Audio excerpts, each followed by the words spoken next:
So when you squeeze this muscle here, because the bone is all the way up, see, you squeeze this one, it acts like a compressor. To force the blood back to the body. So that's why sometimes when you walk tiptoe, like that, when you walk tiptoe, this is very good.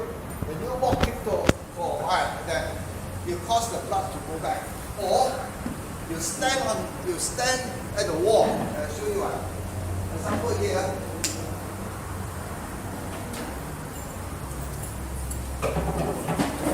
If you are an office worker, this is even more important. See, I stand to the wall with my heels to the wall like that. So my buttock is touching the wall. My shoulder is touching the wall. And one other thing, you make the back of your head touch the wall. You have to learn to stand like that because your backside is very big. Sometimes it's hard for the shoulder. Okay. So some of the things that you can do as an office worker is very good. You're tired of sitting down, you do like that. Okay. After standing for a while, you are steady already. Then you stand on your toes, and then you walk back. On the toes, you walk back until your heel is on the wall, and you can stand straight for a while. Then you can count up to 10. After 10, you let go. Set the foot again. Count 5. After counting 5, you stand on the toes again and go back. You count 10, you go down. Count 5, go back. Count 10. Okay, you do it 3 rounds. Okay? Because we are sitting like that in the office like that. Especially with the computer in front of you, you are going to have hunchback very soon. That's why Pastor make this one. This is not a cross to crucify you. But this cross is very important to help us straighten our back. Later on, I'll show you the massage, how to straighten people's back. And the backbone, they are hunched really. We call it scoliosis, lordosis, and scoliosis, lordosis, and kyphosis. We are more and more like that. You look at me, when I stand straight and I'm looking in front, you see my ears on my shoulder, the line, you draw a line. Is it really on my shoulder? No, right? You tell, you be honest with me, okay? Don't tell me what is not true. You see my ear falling on my shoulder or in front of my shoulder? What is that? That is called kyphosis. Like you look at these children when they stand, you take a picture of them like that. You look straight, their ear is on the shoulder, falling on the shoulder. Most of us are not, because we are already used to like that. So in the end, we are more and more like that. That's it. That is why I call kyphosis. So this one, if you cannot make this one, I don't believe it, because it's very easy to make. So this is what you can do. I put it to my back, okay, and I put my 2 arms to the back. As high as I can put up. So I carry it across. Don't carry here. Don't hang it here. This cross is for you. If you can put it more as high as you can, and then you stand straight. You know, I saw a man in our health center. We give it to him like that because he is kyphotic. So after giving him, let him walk around for 5 minutes. He looked more straight than ever before. You know? And he was surprised at himself that right now he is taller and he looks more handsome. Don't think that this is just for fun, okay? This is therapeutic. This is for treatment. Okay? If you walk around like that, you face, because you have to walk straight. You cannot. You have to walk like that. And this is fun. You know, you have nothing to do. You sit down and what you want to stand, you want to watch, whatever it is. Okay? You know, once upon a time when we were in school, we are not sitting straight, the teacher will come and pull your ears. Nowadays the teachers cannot do that. Because if they do that, they will be reported to the police. But this is good. Afterwards, those of you who have your backbone is not straight up, you try this. You can move on and make one. You will see how straight they go on, you will stand up. Just after a while. You see what it is? Yes, like that. Hey, cannot be lower, right? You can do that. You can still help, but it is actually higher. The purpose is to straighten your back. Okay? So these are some of the things, as I said, very simple. I hope you can use it. Because it does not mean that it is not useful. Okay? It is useful, right? And you can benefit from it, and others can benefit from it. Okay?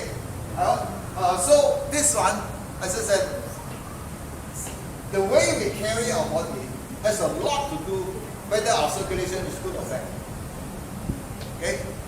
The way we sit down, okay, also has to do with whether our circulation is good or bad. Okay?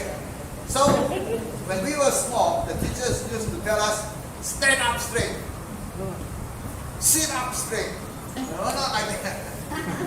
But as I said, nowadays the teachers, if they can teach you ABC, that's good enough already. While who cares whether you are well or not well? Before our teachers, they come by and pull your ears. Sit up straight.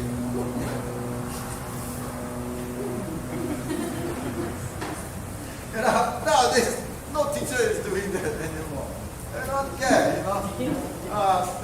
Unfortunately, we forget that.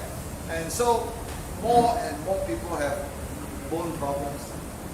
You know, and some of them, they are so used to the bone problem, they are like that, you know. They walk around like a crab almost. Instead of walking straight, they walk sideways.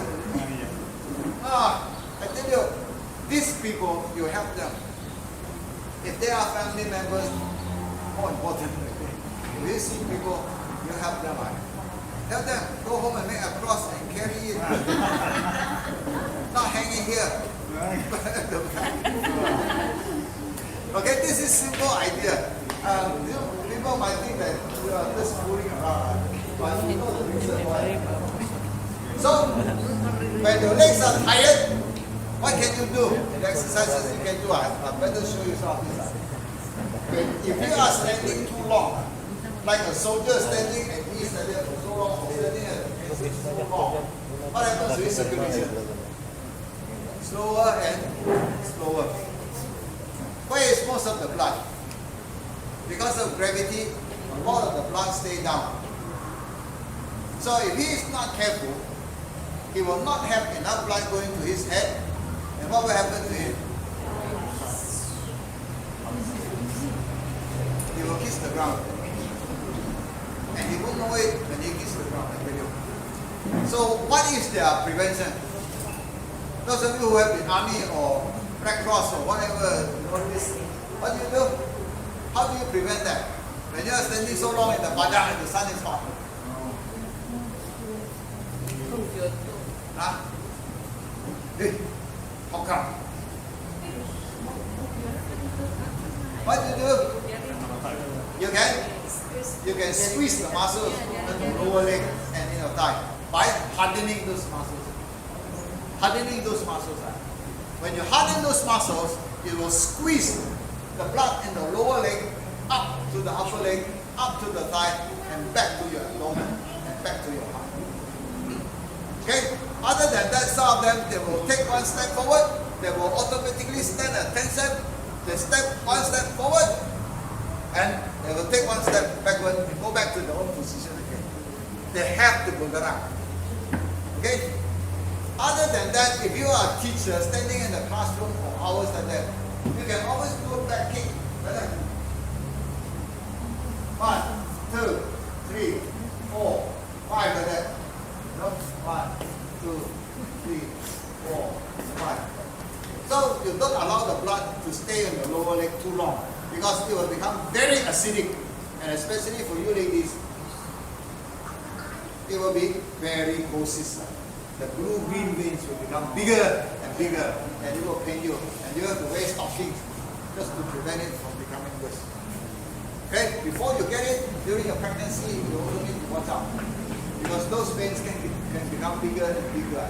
Varicose is secondary to pregnancy. Okay, so those are these. Some of us men also, you can do that. So what you can do, if you do not do, kick back like that, you want to do something more interesting, then kick your own butt.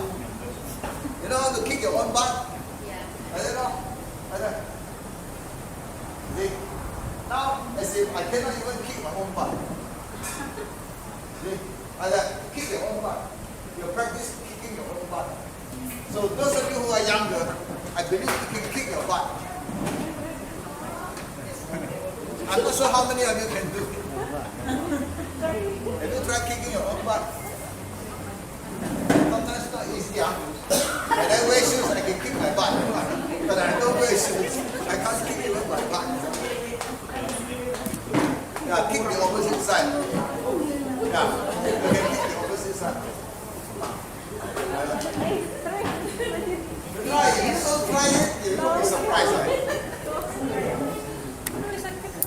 Okay. This is the idea, right? When you exercise that lower leg, very important for your blood to come back. You see the diagram here, right? Okay. This is the idea. Contraction of the calf muscles to squeeze this vein, push the blood back up. Okay?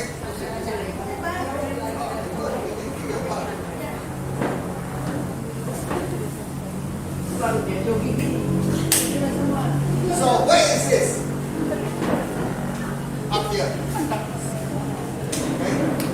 So I will show you later on the massage and so on like that. So you improve the circulation to your rectum, to your large intestine, to the urinary bladder, and the reproductive organs in the urethra. So this massage on the back is a very, very important part, very important massage to the back. Okay, next one. As you can see, this is the male reproductive part, including the prostate gland at the back here. The prostate gland is somewhere here. A bit further up, from the rectum, a bit further up, goes this way up. So the prostate gland is somewhere here. Okay, because when we do the examination of the prostate gland, we put the finger into the rectum and we press forward. That is where the prostate gland is. And for men, we have a problem, right? You ladies don't have it. But we men, when we reach 60, 70, worse, when it comes to 80, the prostate gland tends to become advanced. So we have sometimes prostatitis or prostatitis, or we have prostate gland hypertrophy, or we have prostate cancer. And that can block the urinary urethra, and the urine coming out is difficult. We have so many times put the tube right through the penis to reach the bladder so that the urine can come out. Because the urine is stuck here. You know, it can be something like 2-3 liters of urine inside, it cannot come out. And that urine can flood all the way back up to the 2 kidneys and cause damage to the kidneys. And so people have not urinated for a week. You know how much urine is inside? Very, very uncomfortable. Until we put the catheter in and keep the bladder, open it, the urine comes out, and then you can get something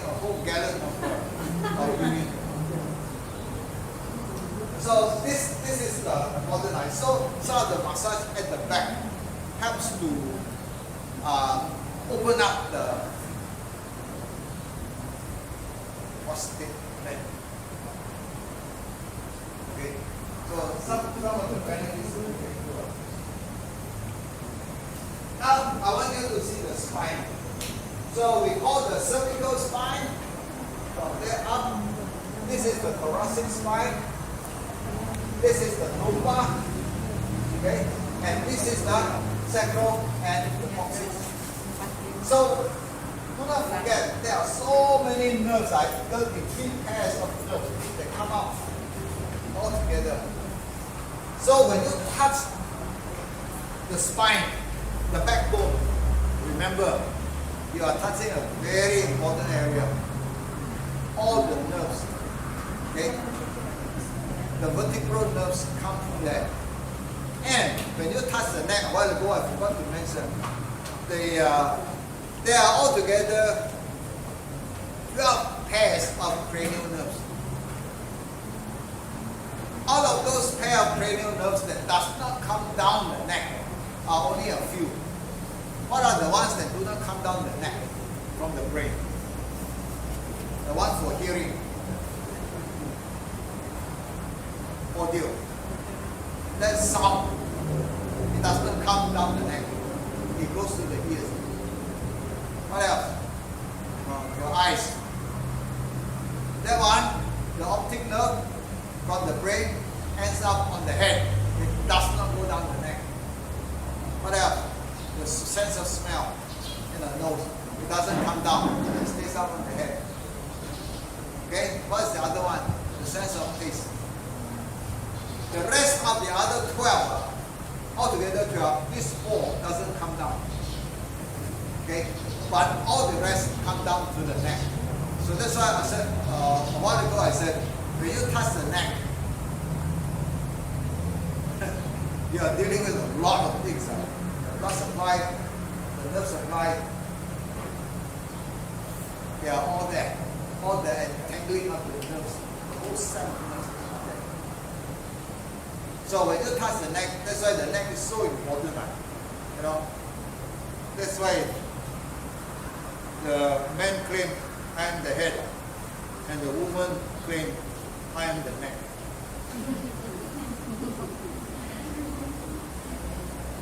How good is the head without the neck? How good is the neck without the head?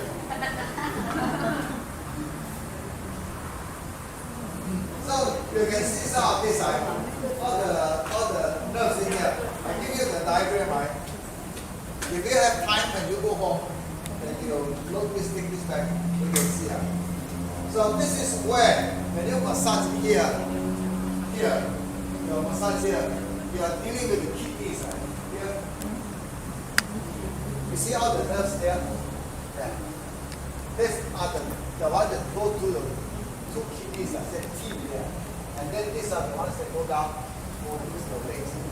So all your organs are here. Your sexual organs, reproductive organs are all under this area. So when you massage that area, you are dealing with a lot of organs inside. You are stimulating a lot of organs inside. Okay? So as I said, where you put your hands, remember this diagram a little bit, because they tell you what you are touching and what you are doing. Right. So these are the branches of the sympathetic trunk. You can see, I wouldn't have time to go through. When you go home, take a good look at it. So you can see the sympathetic and the parasympathetic flow to all the organs involved. So many times the idea is this: when you touch the chest, when you touch the back, remember all these nerves from the back that comes out. It goes to the organs in front. All your lungs, your heart, your liver, your pancreas, your kidneys, your spleen. You know, all of these are involved. So that's why you find that when you do this treatment, you are really touching the whole body. Okay? You are literally touching the whole body. You can see all these organs there? So where they come out, in what area? So it gives you an idea where your massage goes. And this is in the lumbar sacral area. Here, this part of your back. Okay. Very, very important part of it. You know, when we were young, we always play with our dogs and our cats. Sometimes we want the dog to sit down, but he does not want to sit down. How do you make him sit down? Beat his back? No, you don't have to beat him. You just go to that area there, and then you start scratching him there. You cannot stand up anymore. He will automatically sit down. The cats is the same thing. You don't believe me, you go home, you go like that to the cat at the back there. You will scratch him too hard, he wants to bite you, you know, because he feels very uncomfortable. And if he doesn't want to sit down, he will automatically go down. So all the things control you. Okay, as I said, you don't think so, you try it. The lower animals, those nerves there, are very important. Okay? Right? That is, it can make you urinate even if you are not careful. You wet your pants. So, this one, I should have shown you a bit earlier. You see all the muscles of the neck. How you are touching all of these muscles here. How you turn your head up and down. Go up and down. What you do. These are the muscles here. Just to show you, these are the muscles here. See, you can touch the neck. So many of these muscles, the superficial muscles, the big muscles. Okay, this is that of the chest and the intercostal ribs. The intercostal rib muscles are here that you are doing. So when you do like that, on the ribs, you are touching those areas. So to the back as well. So when you are lying down on the bed, somebody will do like that for you. This is actually very good. When you do it yourself, you can do. But when other people do it for you, and you are totally relaxed, and you do it's very good. So you can see the serratus anterior muscles, okay, and including the pectoralis muscles, the one that carries your arm here, the muscles that come down here. Okay, these are the muscles. Okay, you see all the muscles. So these are the intercostal muscles inside. These are involved, as I said, for your respiration. That's why I said when you massage this area, people who have stress, people who have anxiety, people who cannot breathe because they are so emotional, these are the areas of massage. You relieve the stress in the person. You, so to say, in a way, you also distract the person's attention from the stress level that he has. That's what, have you heard people say monkey see, monkey do? Usually monkey scratching themselves.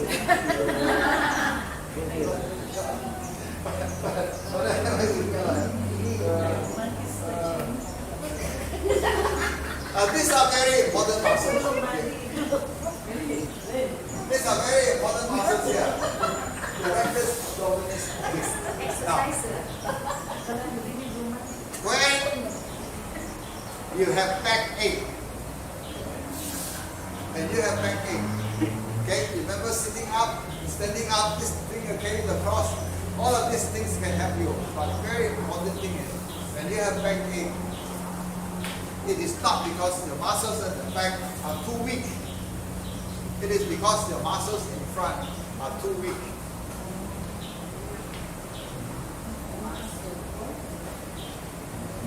Why are you having backache now? Because you overuse these muscles. Why do you overuse these muscles? It's because these muscles are too weak to support you. You get it? You get the idea? Sometimes you say, oh, backache, oh, my back's so weak. Not true. This is too weak. How many muscles do we have there? You look. The rectus abdominis. Men call it what? How many? Six packs. 6 packs. You all know. many of us have only one back?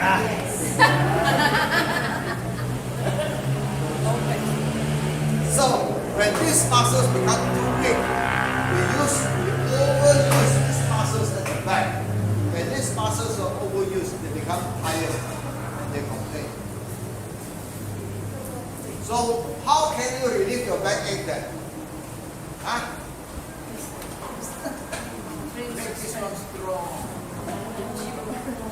To support you in front and at the back, these two sets of muscles can go up and balance you. If you depend too much on the muscles at the back, the muscles become stressed. Okay? They become hypoxic. They become too much acid there. So the back ache begins. Okay? Don't blame your back. Blame your lazy muscles in front. These are your lazy muscles. So what do? We eat and eat, we have one whole back. Okay?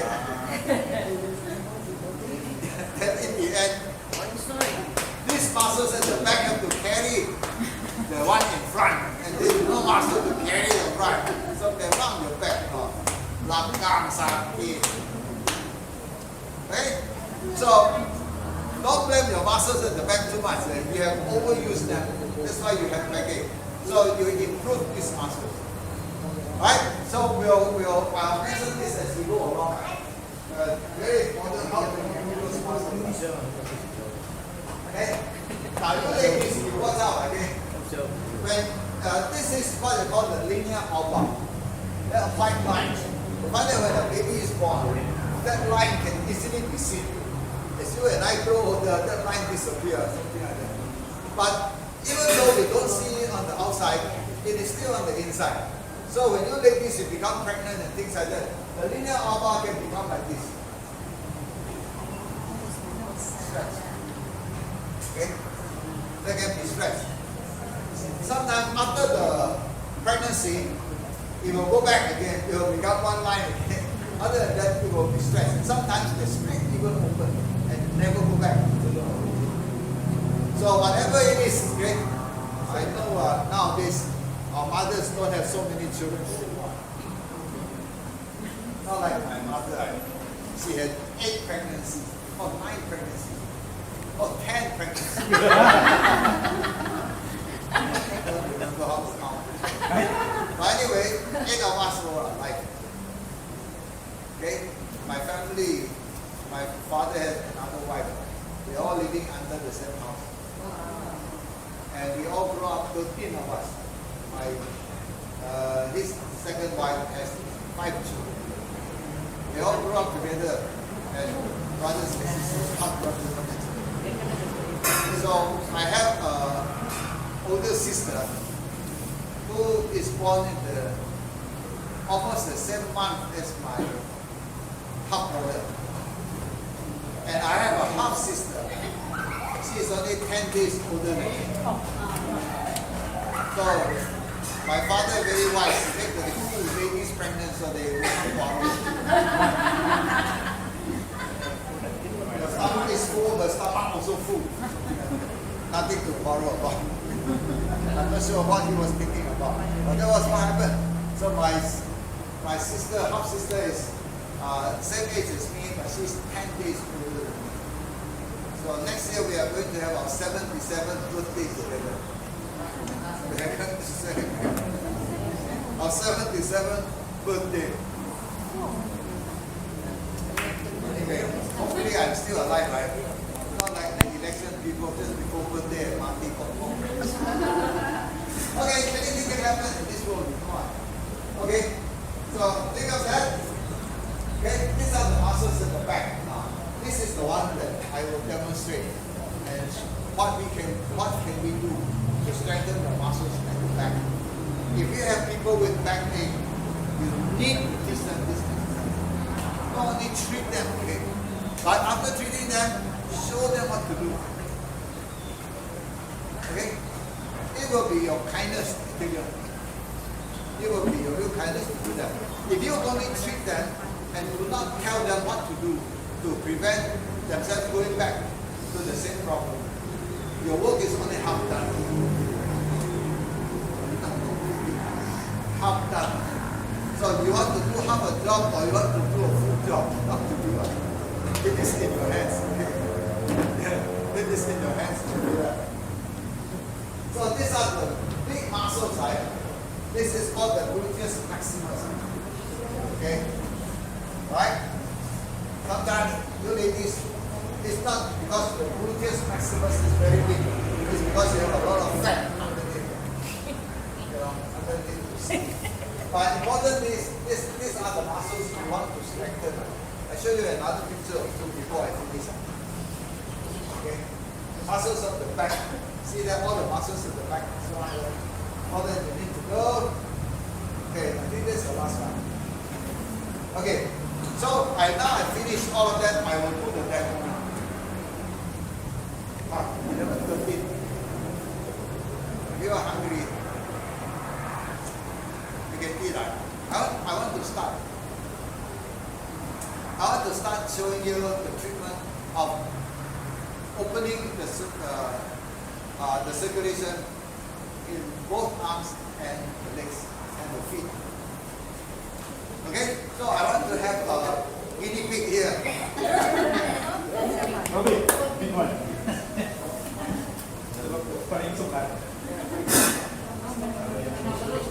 Okay, go and wash your feet first because I'm going to do with the feet. Otherwise, okay, is this bed big enough so that you can?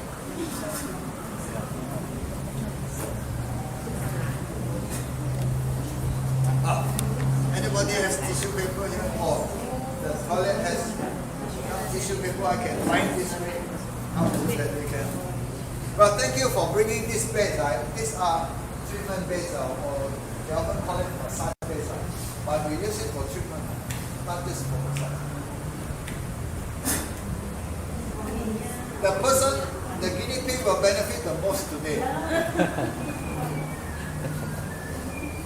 Because he will get the benefit of it. Because I'm not going to punish him, but he will benefit from it.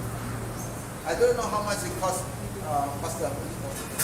How much they Pastor? What? Rental?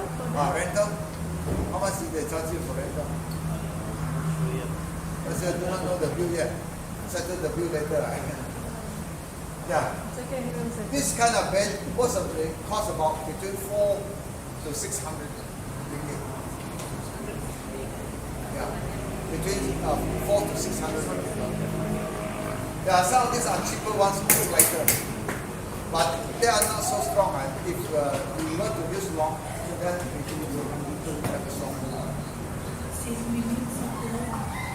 Okay.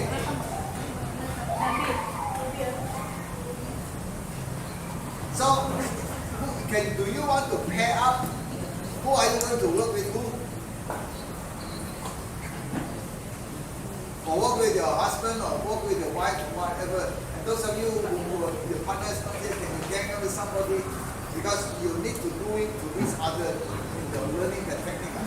And I will see later on whether you do it correctly or not.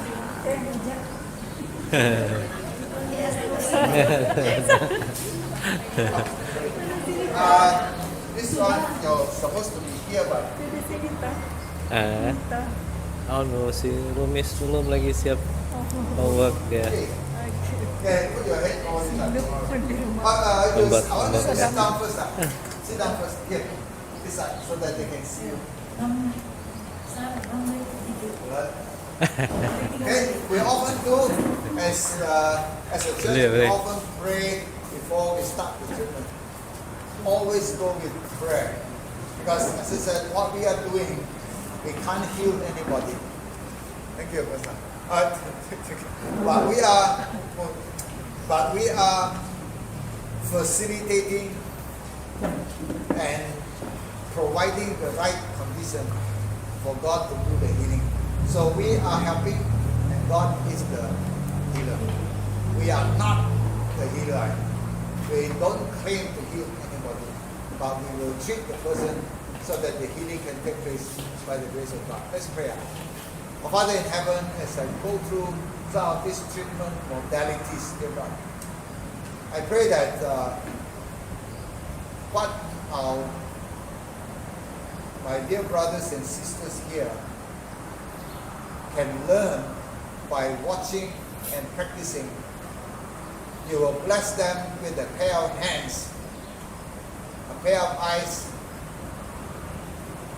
ears, and a brain that can allow them to work effectively with the patients or with whoever needs the care and attention. Lord, all of this comes from you. You are the maker. And today we want to use ourselves as instruments in your hand to be a blessing to our fellow men. That we may prepare each other to be ready for Jesus to come and to go home to heaven, that there will be no more sickness, no more pain, and no more death. In the loving name of Jesus I pray. Amen. Amen. Okay, so you look at it, I'm going to give treatment to his hand first. So the treatment to his hand is, you want to come nearer? You want to come nearer? If you can see where you are, okay. Tinggal Come nearer. simpan terus di So YouTube this saya. treatment is what we call close and Tidak berapa open. jelas. I close and open the joints of his hand. Okay, all the way up to here, all the way up to this shoulder, so that the blood flow can enter and come back to his heart. Okay, so what I do is close and open. Okay, you see here, I hope you totally relax your hand. Relax. So what I do is that I hold his hand. You can do that because you have a partner. Oh, You hold his hand. You hold the hand. Okay? So Terus I demo. grab the thumb. I grab his thumb. The first digit, you see, this is the first bone. This is the second bone. This is the first bone. This is the second bone. This is the third bone. Right? These are the bones, and they have joints. So the joint area is very important where the blood flow through. So what I do now, step by step, every finger, I'm going to follow it. I'm going to close the joint. I pull and open the joint. I close it again. I pull it to open the joint. So then after this joint, I have closed and opened. Now I'm going to close and open next joint. So one by one, you consistently follow. Okay? So right now you all have your partner. Some of you taking picture on here. Up to you. Partner. Yeah. Oh. Brother, so you're taking the picture. Oh, yeah. Okay, so you watch, right? So what I do now is I push. Okay, I push. You can grab it this way, you push the same. You can grab it this way, you push the same. Okay, either one, this way or this way. So I push. Okay, you push in a way it's quite gentle. It's not like that. Okay, not like playing violin sometimes. Huh? So I push first, I close first. Push to the back. I push in. Push in and push in. Then I pull out. Pull out. You push in like that. 2 times. Minimum of 2 times. Now, the second one. The second one, I push. Here, this joint. I close this joint. I open. I close this joint. I open. Now, after these 2 joints have been closed and open, now I flip this finger. Clockwise and anti-clockwise like that. See how relax, So I do like that. Okay?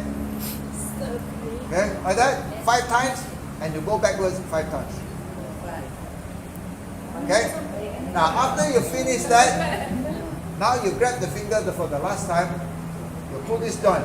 Grab here, pull this joint like that. This one you need to jerk a bit. And then now this one you jerk a bit. After you jerk a bit, You do like that. No. After that,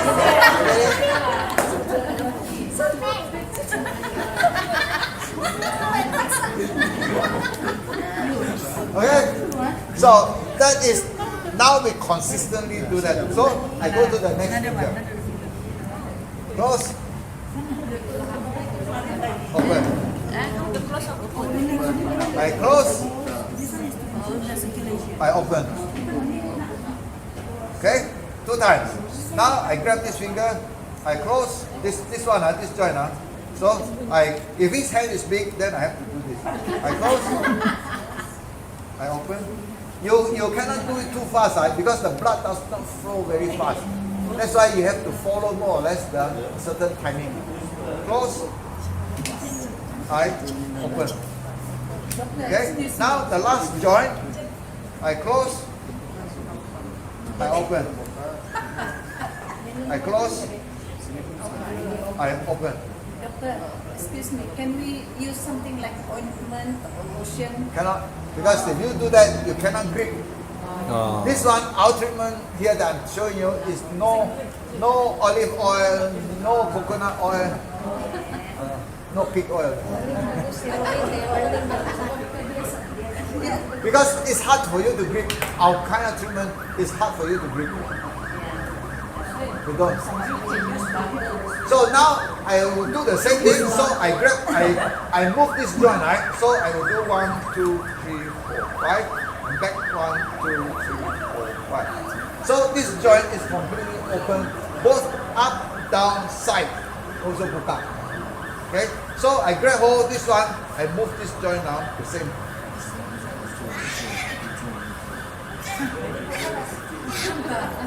So now, after doing, you rotate 5 times this way and rotate 5 times back. So now after that, I grip like that. 1, 2, 3. So you go to the next finger. Okay. Okay, you go to the next finger now.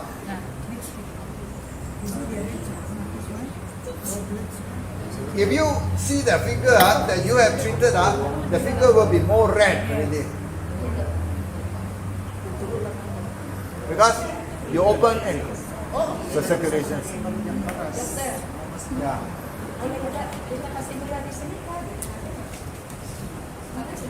Yeah, we have to treat the first bone here. So I go this way.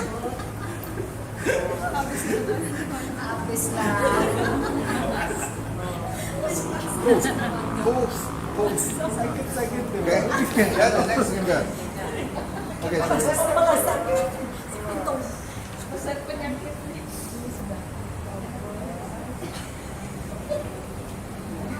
close, open. You remember the principle, close and open, okay? Close and open. Time to close and open. You can do it 3 times if you want, but most of the time 2 times is good enough, right?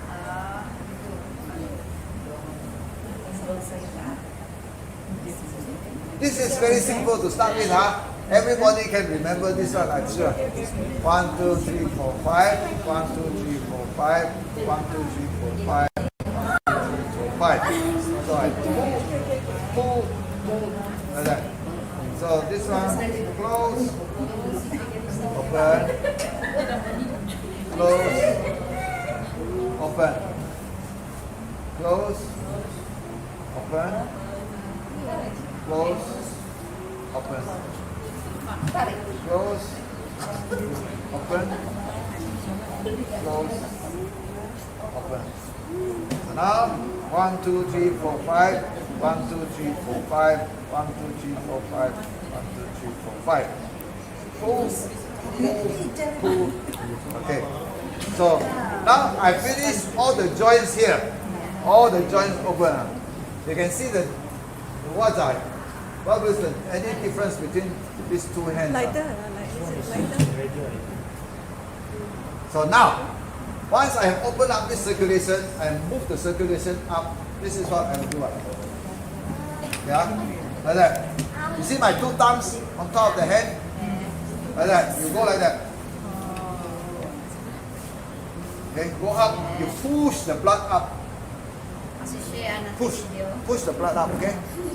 You just apply a bit of pressure, push the blood up. Not too strong pressure because he will feel the pain. Because I'm pulling his skin, stretching his skin, overstretching the skin. So once I go up to this here, so now I need to open and close this one. Okay, this is the wrist joint. Okay, so how do I close it? I go like that. Relax, huh? Relax. Okay, okay, like that. Bend. Bend up. Your hand go down. You let her do it for you. Like that. See, let her go down. Your hand. Like that. Then I will push out. You relax, don't carry your arm. Okay, I'm the one. Okay. So a while ago, now I open here. I close here. Now I close here. I open here. Right? You see the opposite? That's what's happening. So it's closed. I'll open the top. I close the bottom. I close the top. I'll open the bottom. So now this is open. Okay? But how about this side and this side? I didn't open yet. I didn't close. So I hope he is totally relaxed. I will do that.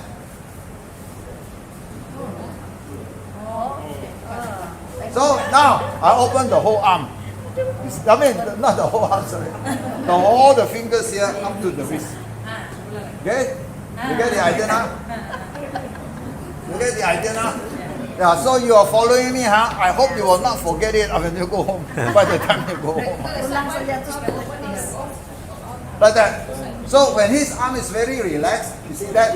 Then you do like that, right? Okay? You grab like that. Like that. Is it too strong for you? Because some of you ladies, you cannot use so strong because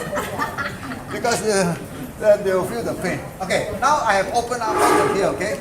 So what am I going to do? I'm going to open up, you remember the diagram out there we had? So you find that the blood supply, we want to push the blood back. So the way I can push the blood back is to see my thumb and my fingers below and my thumb on top. I can go like that. Okay, slowly I push the blood back up. Squeeze a little bit. Yes, squeeze a little bit, you can see that. Do a little bit. So all the way up, past the elbow. Then you stop. Then you come back, so you go now on the back and front of the hand. Like that. Like that. You can go like that to push the blood back. Now, you're not satisfied because your fingers are not long enough because his hand is big. Go like that. Okay? Push, you just push gently. Okay. Then comes the more harder part now. So you can do it 2 times, each one 2 times. Okay? So, as I said, now the blood I have pushed back so the arm is less acidic. All of these fingers there will be less acidic, less accumulation of lactic acid in the muscles. Because I move the blood already, I move it out. So now what I do is this. I ask him, put my hand here. I'm going to grab his hand, and this is what I'm going to do. You knead his muscles all the way up. You knead his muscles all the way. Kneading, just like you making bread like that. Yeah. Okay? Up to here. So you can do it this way a while ago. As I said, I do the kneading like that a while ago, like that. Okay? Now you find that I'm going to do it like that. Like that. Like that. I'm going to move all the blood supply all the way out. So you can do it twice like that, as I said, a while ago, like that. Okay? I can do it now like that. So you find that you will squeeze all the necessary muscles here in the arm. Now when I have reached this part, what do? I need to open up this blood circulation. Remember the diagram? The big blood supply here? Yeah. So what do? I will do like this. You see my thumb? I put my thumb here. You relax, If this is painful, You believe me, huh? So I put my thumb here. This arm is relaxed. I'm going to do that. Then 1, 2, 3, 4, 5. Okay. Then you change hands this side. Okay. Do like that. 1, 2, 3, 4, 5. So I put pressure and I added the pressure over here to open up this big vein that goes back. Okay. So I am through with that. Okay. If you want to, you give him a little bit more massage. You see here the elbow here, the joint here.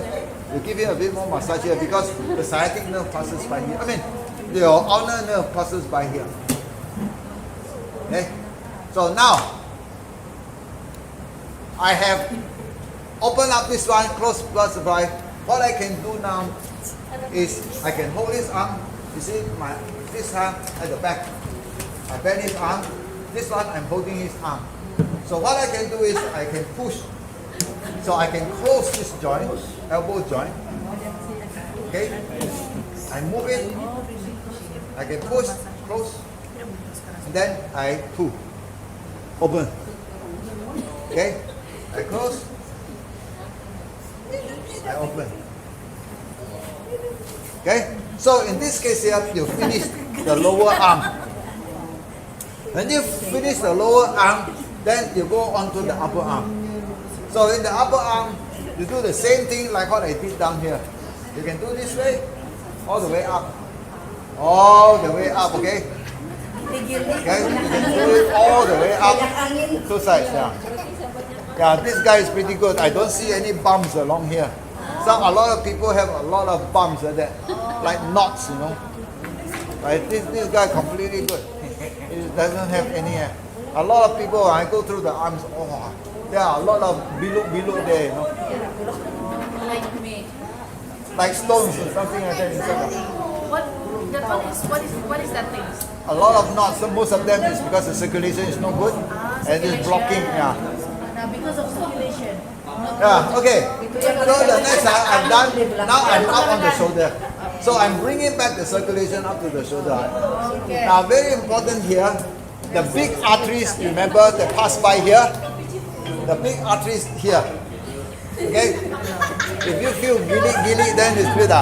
So what I do here, when I put his arm down, so he's open, I put my finger very deep inside. Very deep inside. I grab it, I tickle him like that. This can be painful, right? Okay? This can be painful, you know.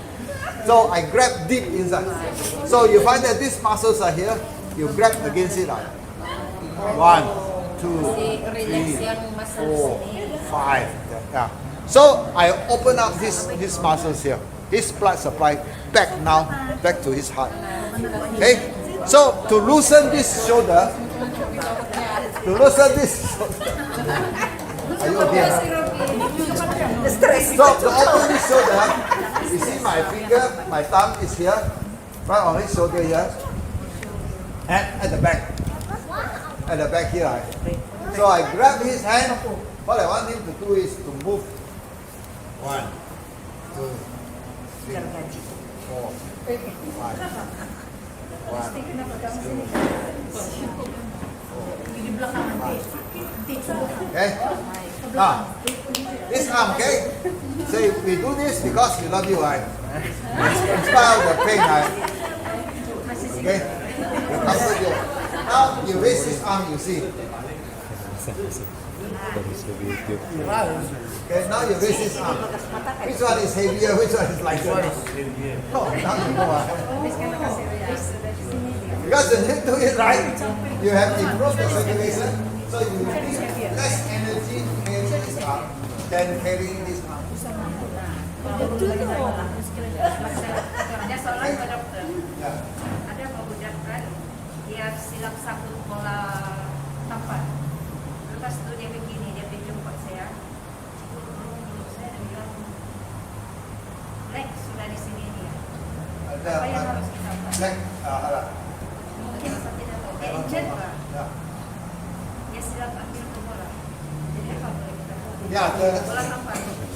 so, okay, now you know the technique to do the other arm, okay?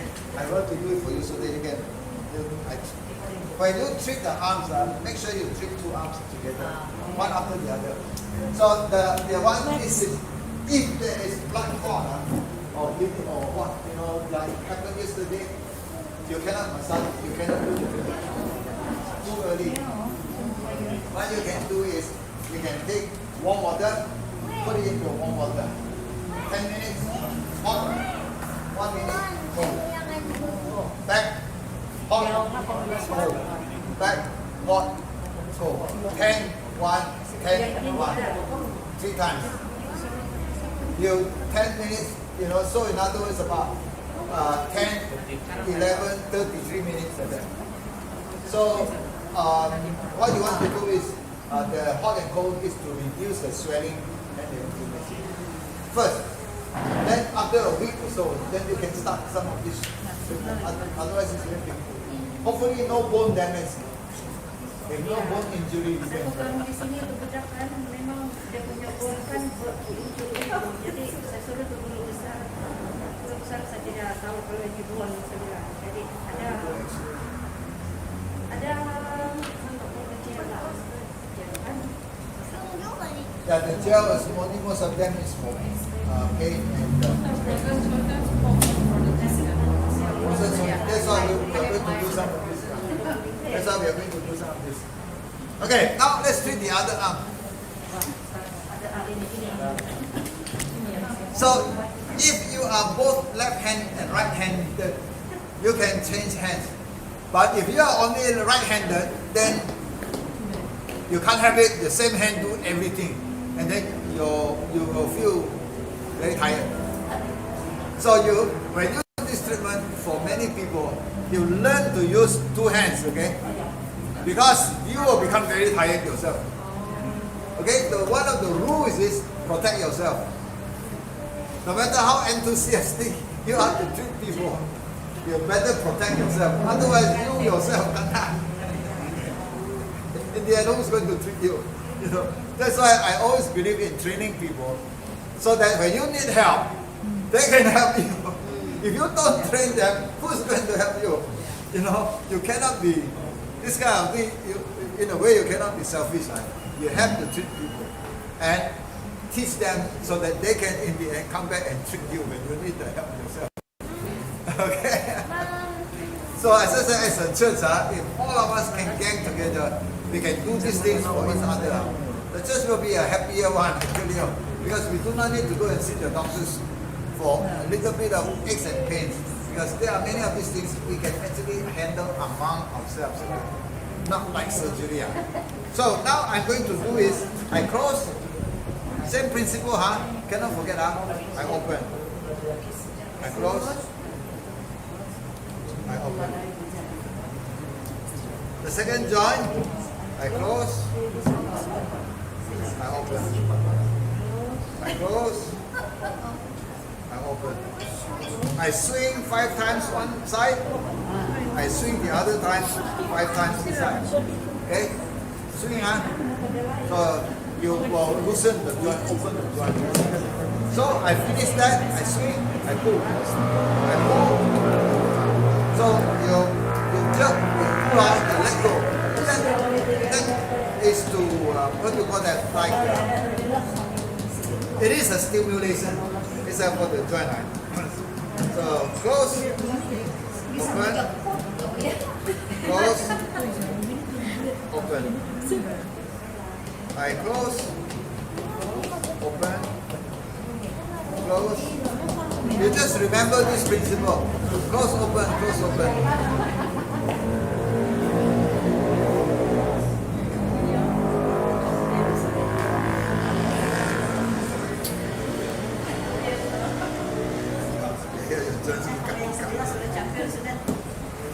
So I pull, pull, pull. Good. Wow, close. Open. Close. Open. Close. Open. Close. Open. Close. Open. Close. 5, 1, 2, 3, 5, 1, 2, 3, 5, 1, 2, 5. Pull, pull, pull, pull. Yeah. Close, open, close, open. Those of you, those of you who have massage already, you know, I hope this will be additional practice that you can do. Okay, you just keep learning, keep adding to the knowledge that you can learn.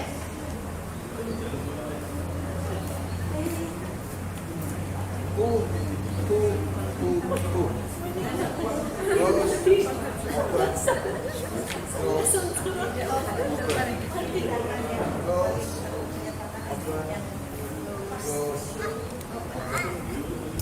close, open, close.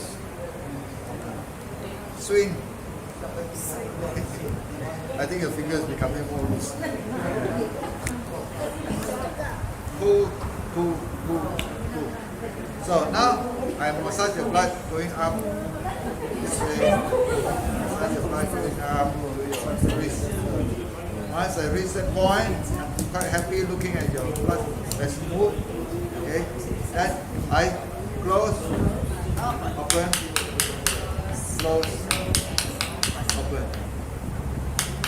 Loosen your arm, jerk this way, jerk this way, jerk this way, jerk this way. Open your jaw. Okay, now you can go up now. Go up your arm. You go like that. Like that. Grab, really get tight. See, grab tight.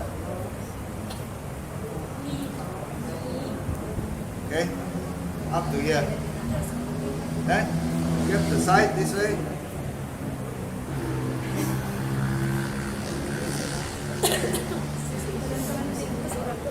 Up to here.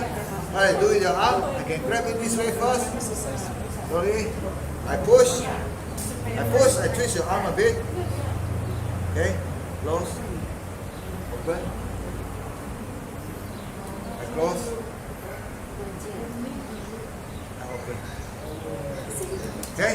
Now, put your thumb in the middle.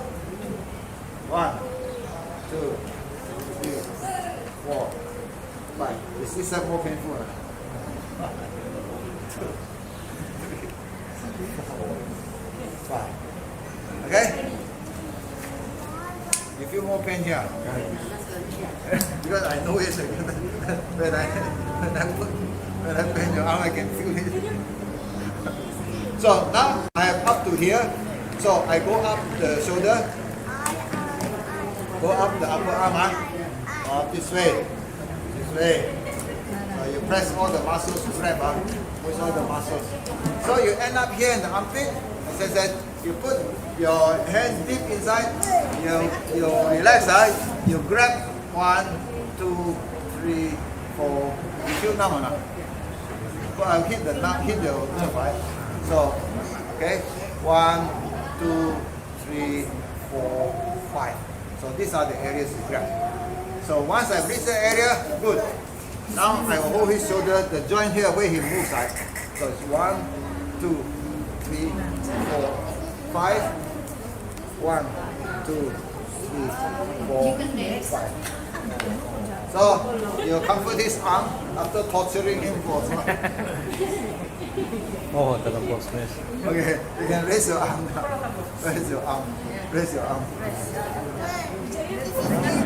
Nice, right? Wah. Thanks. Okay. So you want to practice this one for a while, review. Any question?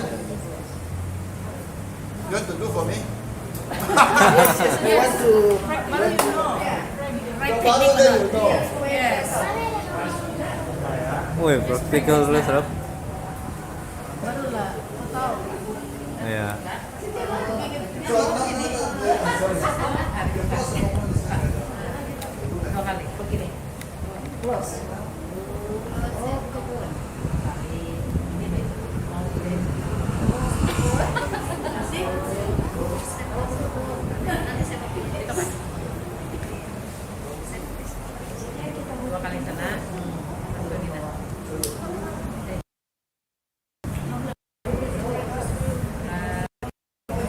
Hey, you are my boss now.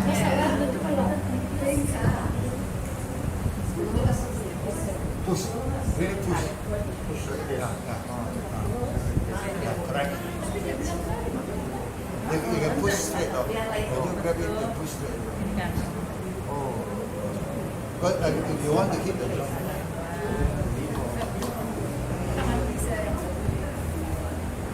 Lain orang bunga tangan.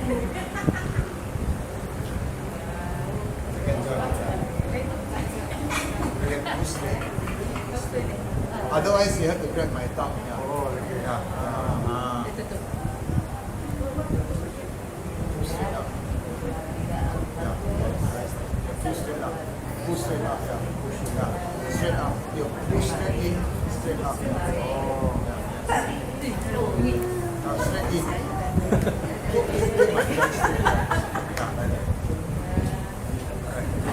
Then now how are you going to rotate my thumb?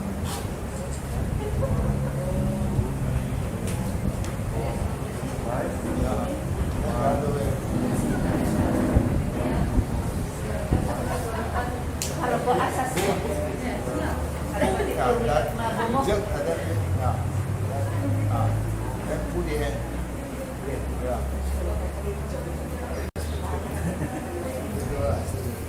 Right. Oh. A little faster. Okay. You're catching it already. Okay. Kalian mau follow dulu lah. Iya. Yuk saja ini. Ini kasih lancar. Yeah, you're close. Yeah, pull direct. You can put direct. Up to your ear. This is the first joint. So you close it. Now like that. Close. Ini dulu.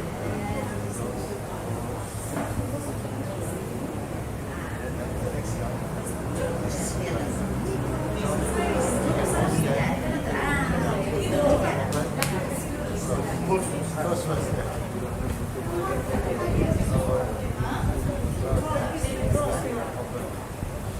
Last joint.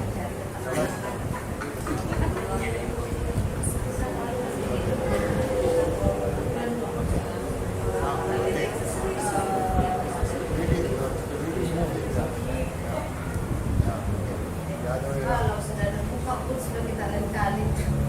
Sana ditamu. Ditamu dia yang bikin kita saja.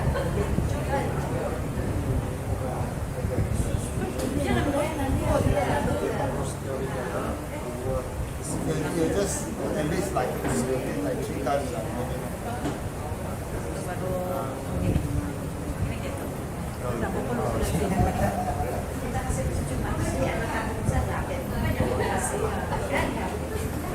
Okay, you are confident with what you are doing now?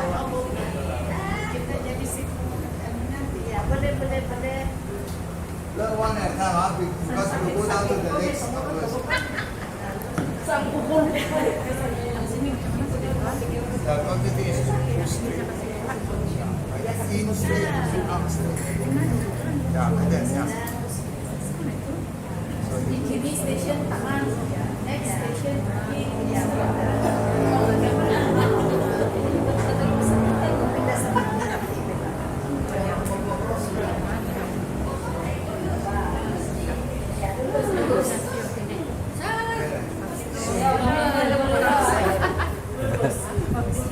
Jalan sana Pak, kau pergi di kompleks. Kalau besar ya cukup besar. Kami membuat yang besar untuk kau. Sana bukit. Saya mau guna tali ikat leher. Pasti panjang. Oh, panjang sampai Sikit kepala dari sini. Betul lagi ikut motor notifikasi.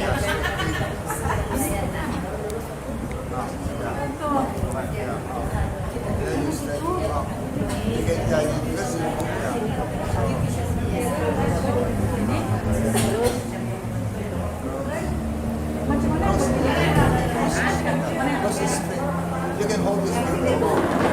Yeah, you can hold this finger if you want to do the second. Oh iya. which one are you emphasizing? Posisi negatif. Ano ito? Then you have to Dia- do this dia- part. dia- dia- If you want to dia- emphasize this joint, then you have to go. If you want to Kalau dia emphasize yang this yang joint, you have tadi. to go here. Iya, begitu. Ano, dia kasih begini-gini. Nah, massage. Nah, ini nanti. Kasih urat ke mama. Itu saya silakan. Kita tunggu si Robi Kara.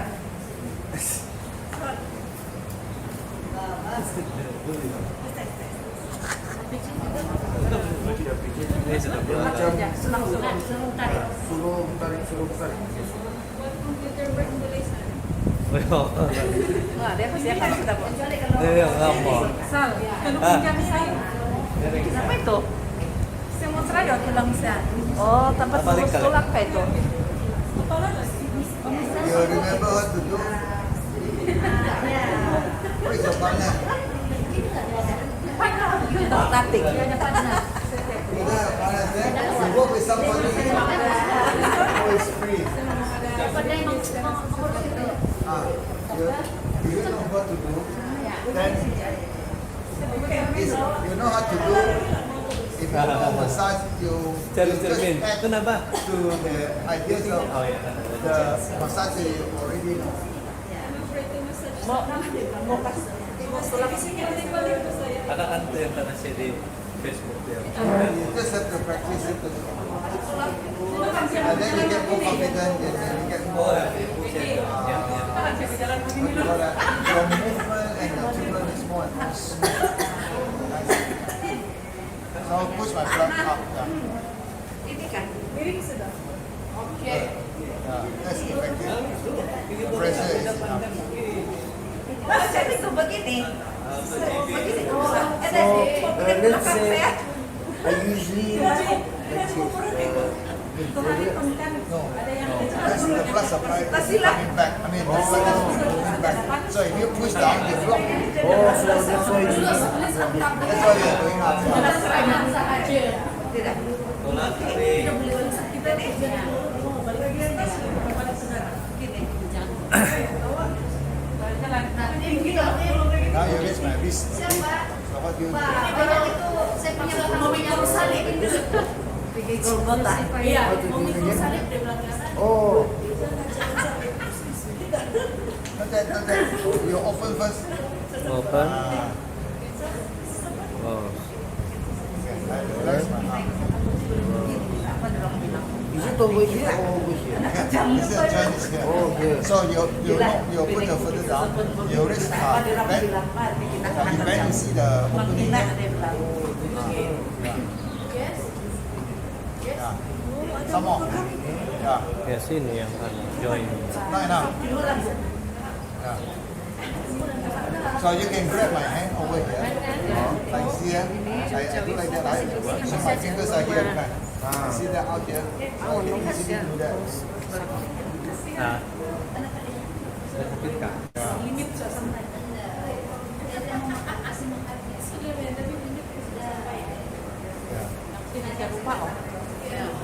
So how do you open the side?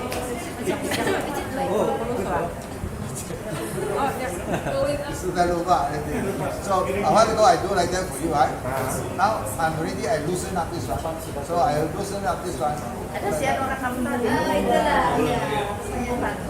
Okay? Tapi nanti sisa pagi kita. Sisa ada orang kamu tadi. Fast. Begini No, coba no. ya. Like that, yeah. Kita pertandingan kedua begini. Mau buka Already open.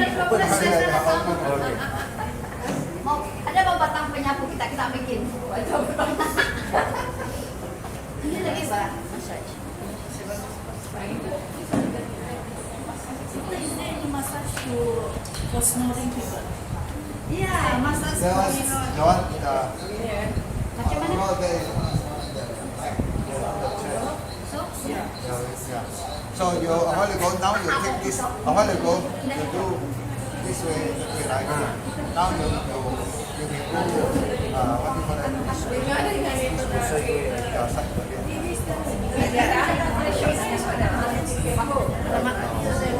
Down, both sides.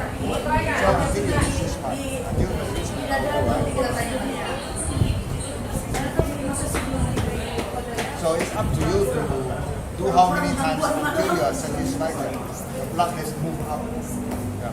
That is the basic idea. Then, here is it? And then put it, don't curve your thumb, just straight down. Correct, yeah.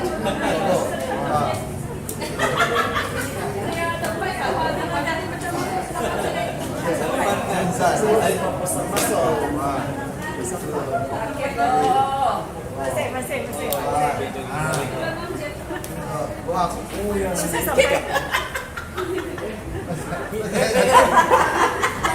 Macam mana itu? Go up the shoulder. Go up dulu ini. Yeah, go up.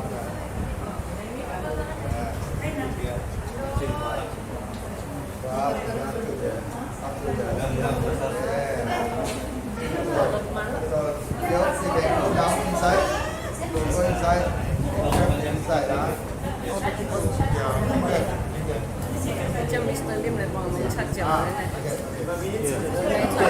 Pusing-pusing.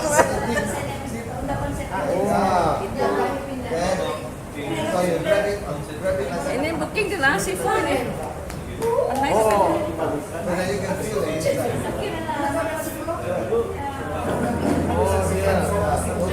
Ada biji-biji kan, tulang-tulang.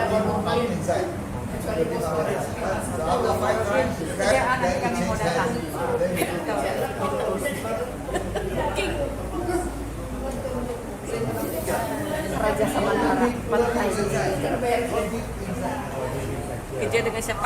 Dia ada. Jadi dia part time sementara tunggu panggilan.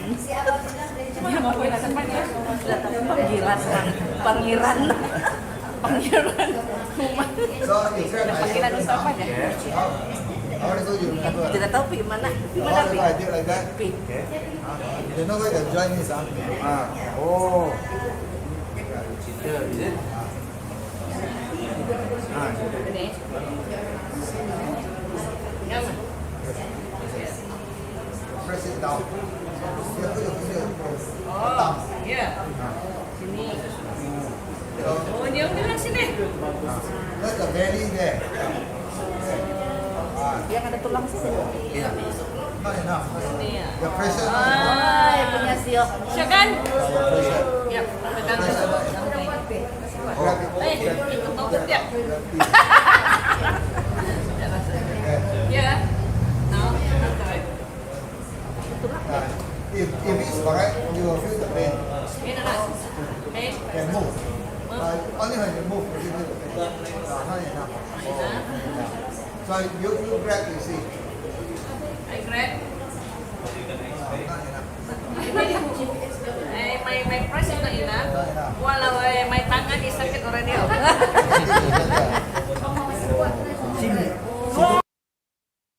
Then the other way is this way. Kuat lah. So you hold my arm, you just slowly forget the rest.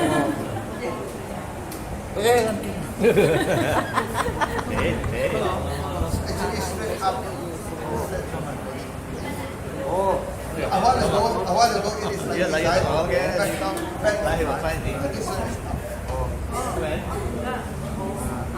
This a little bit now, I can feel. 4, 5. Bisa sampai sakit. You can feel up to 10 times. Sampai sakit MC nih. So how do I feel this arm? Right. I can feel arm. So this arm to raise this arm, I need more energy than this arm. So if you do it right, the circulation is improved. You find that you need less energy to carry yourself. That's the idea. Because the circulation, you open the circulation. Okay? So it's basically like that. So practice, huh? Practice. You want to makan already? We have only finished one modality. Oh, you have many to teach you this afternoon. We cannot finish.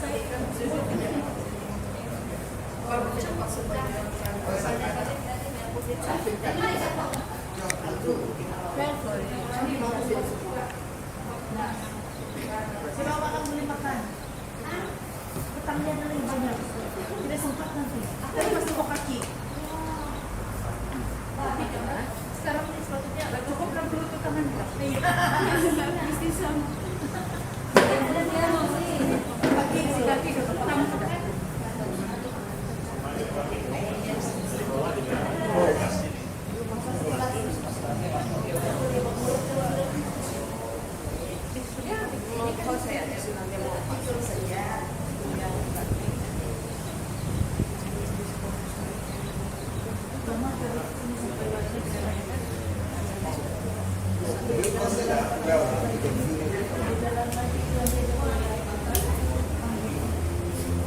So you straighten this bone.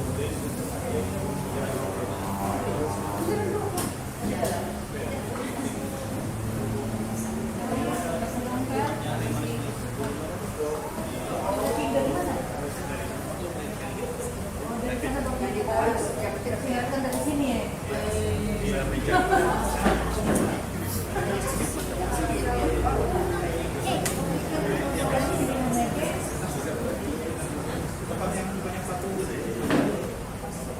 Bukan yang sana itu, bukan yang posisinya.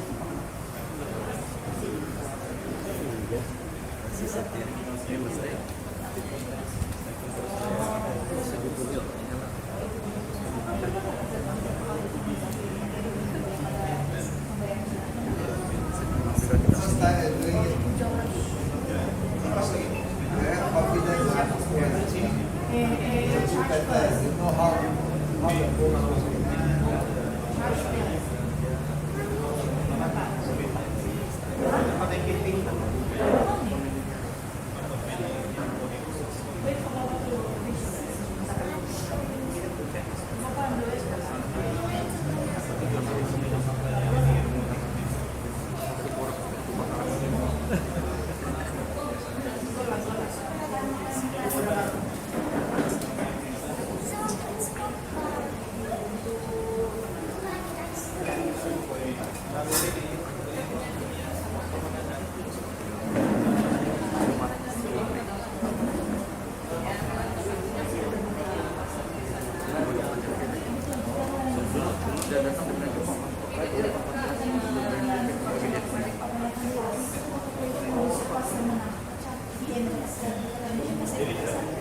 Ambil dari sini.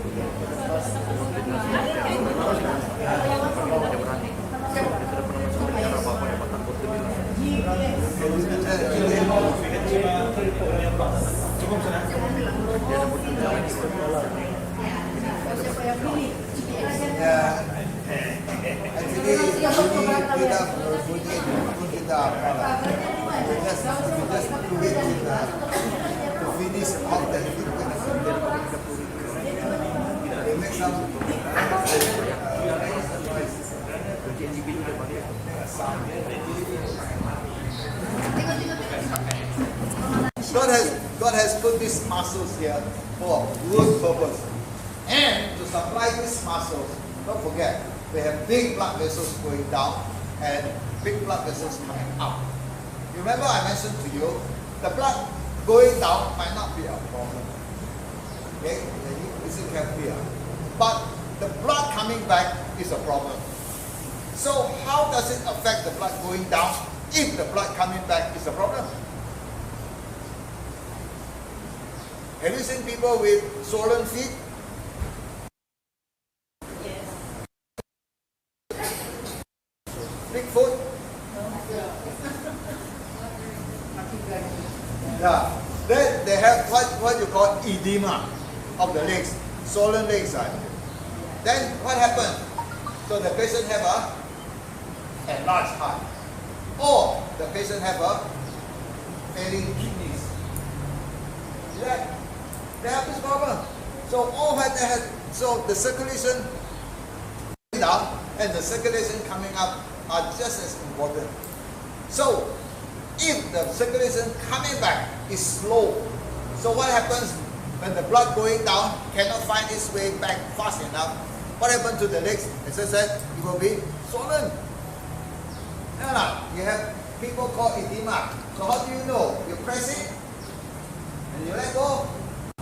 The dimple is there. Okay, I don't know what you call. Just call it. It sounds better. Like it's not here.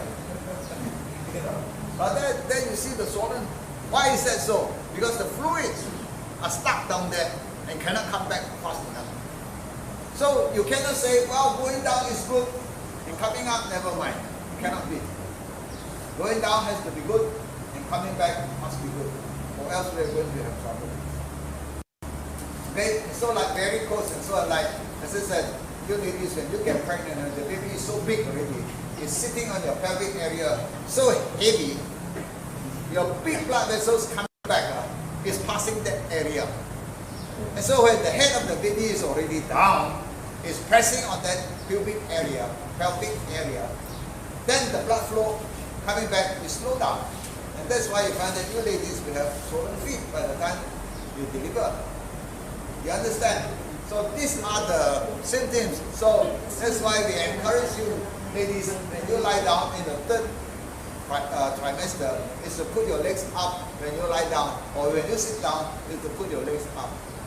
So that the fluids down there will not get stuck down there too badly. It will still get stuck, but not too badly. So when you sleep at night, put your feet up into the sky. Not in the sky. Put your feet up higher than the rest of your body. Now your feet in the sky. Alright, so you know some of these things. And for those of you who have stopped, you have varicose veins, very big veins, then you use those stockings there. Okay, or you wear that kind of plastic bandage, they have some plastic so that you can wrap it up should you have a long bus ride, car ride, aeroplane ride, etc. So that the varicose veins will not become worse and worse. If it becomes worse and worse, very painful. You have to undergo surgery where they cut this, cut that, cut this, cut that, and join and straighten up the blood vessel, become shorter. But if your lifestyle is back to square one, then those blood vessels will be go back to the same again, even though you have shorter and lesser blood vessels. So some of those are irreversible, as I said, reversible. Okay, so I know you might want to have many children, but you know how to count them. And when to stop, you know. Yeah, I told my wife, 2 children, boys or girls, stop. So after the second child, like it, finished. You don't have to worry anymore. But some of my friends, 2 are girls, and the wife said, you know, you're so handsome, let's have a son. The third one is and I have a neighbor, he reached 7 girls, wanting a boy. So he said, we already made up the 7 stars in the sky, now the 8th one must be a boy. So the 8th one came out to be a boy. So now we have the boy, the 9th one must be a boy. He came out to be a girl, then he stopped. So whatever it is, sometimes we tell our men, you know, man, if you love your wives, don't make them pregnant every year. You walk like a duck, you know. Flat, that's a flip. There is no arch. Okay? You have a transverse arch, you have a medial arch, and then you have an arch across in the middle. So people like that can run better because they can use the toes. If you are flat-footed, sorry about that. But if you are young and you can wear shoes with an arch and build that arch as you grow up, you can. But so if you have children, born children, you see the flat is foot. I mean, the foot is flat, not the flat is foot. English is, yeah, right. You know what we are talking about. Even though wrong English. So if you see a child with a flat foot, very flat, you can go and see a group of doctors who know how to what. They will start slowly putting the arch in the shoe you wear, and the arch will form as he goes up. So that he will not be flat-footed all his life, all her life. Okay? There is help possible. Okay, so prevent flat-footed as much as possible. Now, so they complain that all of them are like that, all the pains, the toes, and all the way up to the knee. And the knee joint is one of the most troublesome ones. So I'm going to do that. Right. So we're going to not allow you to sleep.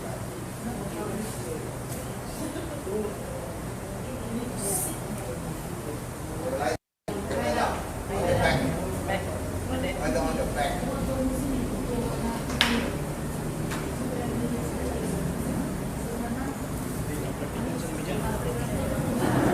So we have where is the towel? This is the towel.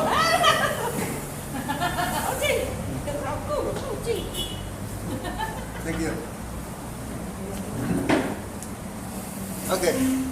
This is a medium-sized towel. Good cheeks. You don't have a bigger towel. Oh, ada. Okay. Yeah. Okay. Alright. So we will start with the toes again, right? We'll start with the toes, huh? So depending, as I said, if you can use two hands, it's better. You see, this one, her right is my left, and her left is my right. So if you have two hands, you can use two hands to do the job. Otherwise, as I said, if it's one hand only, then as I said, your that hand can be very tired. You want a pillow? Are you okay? Okay. Are you sure? Right. So I will start with the toes, the same thing, huh? I close, I open, I close, I open. Right? So the toe, the top here, I close, I open. So 1, 2, 3, 4, 5, 1, 2, 3, 4, 5, 2, 2, like that. So 1, close, open, close, open. So this one you review, huh? You go through your mind again. Then what you see, now what you will do, 1, 2, 3, 4, 5, 1, 2, 3, 4, 5. Make sure you move it. Don't be afraid to move the toes, okay? You swing it, 1, 2. So if there is the joint is tight, when I pull, you can hear the sound like that. So close, open, close, open. There is no sound, is it? You take yourself wrong, is it? There is no sound. Okay? So this one, I will do it faster.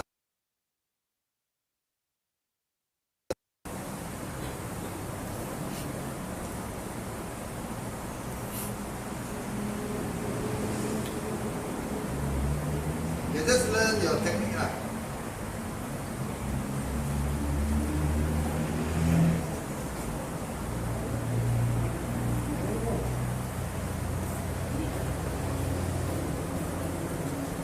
If the joint is tight, you can feel it very easily. You from your own fingers, you will hear that sound. Okay? So, which means to say that the joint is very tight and very stiff. So that's what we do here. You will see all the action that we are doing is to open it, right? So now I'm done. So this is the same thing like I do on the palm of the hand, right? So it is up this way. You see here, you see when I push it down, you see the veins are empty, right? Like, you can see that. So the veins are empty, I push all the blood out. For example, this is a big one, right? If I stop it here, I push like that, see the vein is empty, right? Because there is a valve here, the blood cannot come down, and the blood cannot come out because I block it this side. And I let go, see the blood goes back. So this is important, the valves are all facing this way going up. That's why you cannot massage this way down. Because if you massage this way down, you're pushing the blood, what happens? You go against the doors, all the valves. It's just like the door like that, if it's supposed to open inside, you have to open inside. You cannot push outside, no matter how you push, you better stop there. So your blood flow, you understand the blood flow, the anatomy, what you are seeing, what you are doing. You have to follow that. Okay, don't go against it. You are not God, okay? God made it that way. You please follow. You please follow. So now I'm here. Okay? I'm here. So now I want to open this one now. I have done this one. Now I'm going to open this one. How am I going to do this? This one I can do first like that. I grab here. The tendons are all here. The tendons are here. The Achilles tendon here. So I grab it like that, top and bottom. So what I do is this way up. 1, 2, 3, 4, 5. Okay? 1, 2, 3, 4, 5. So I have closed and opened the joint here. Okay, what do I do next? I can do like this to open the sides, right? So I close here, like that. So you see my hand, this one, I grab like that. And my hand, this other hand, I grab the ankle, like that. You see, you see my movement here? So I twist the foot up like that. Okay, so I can count 5, I let go. So now I grab it the other side. See my hand, I change hand. Like that. I grab it this side. Okay? I count 5. I let go. Okay? I do it 2 times, right? Like that. How do you feel? You're not no tears in there, right? So now you look. I have opened here. I have opened here, close and open here, I have closed and open here. So what is the purpose again? Circulation. To make sure you open the circulation. So up to this stage, I have opened up the circulation up to here. Alright? So what next? I did not bring a towel. Anyone have an extra one? You have an extra one? Right. I should have brought a towel. Sorry. Yeah, but do you need that for demonstration afterwards? I did. Otherwise, I'm going to wet her legs. So what I'm going to do is like that. So I will do both sides of the legs. Right? You see my hand going down like that, my thumb go down, and this one I go down this side. Okay, I grab like that, going down, and then the bottom of my hand is here. I grab. See, I put my finger down, my thumb down this way, but this one I grab tight. Okay, so I change hand. I will go like that, and I go all the way up. Okay, I go all the way up to the leg. Like that. So I reach the knee already. Now I am on the knee. So on the knee, my hand, I reach the bottom part here. Okay. This is a very important part because the blood passes through here, the nerves passing through here. So I will deal with the knee first. What can I do with the knee? How can I move the knee to improve the circulation of the knee?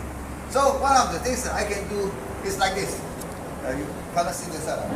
So I'm here, I'm holding the knee with my thumb. See the knee?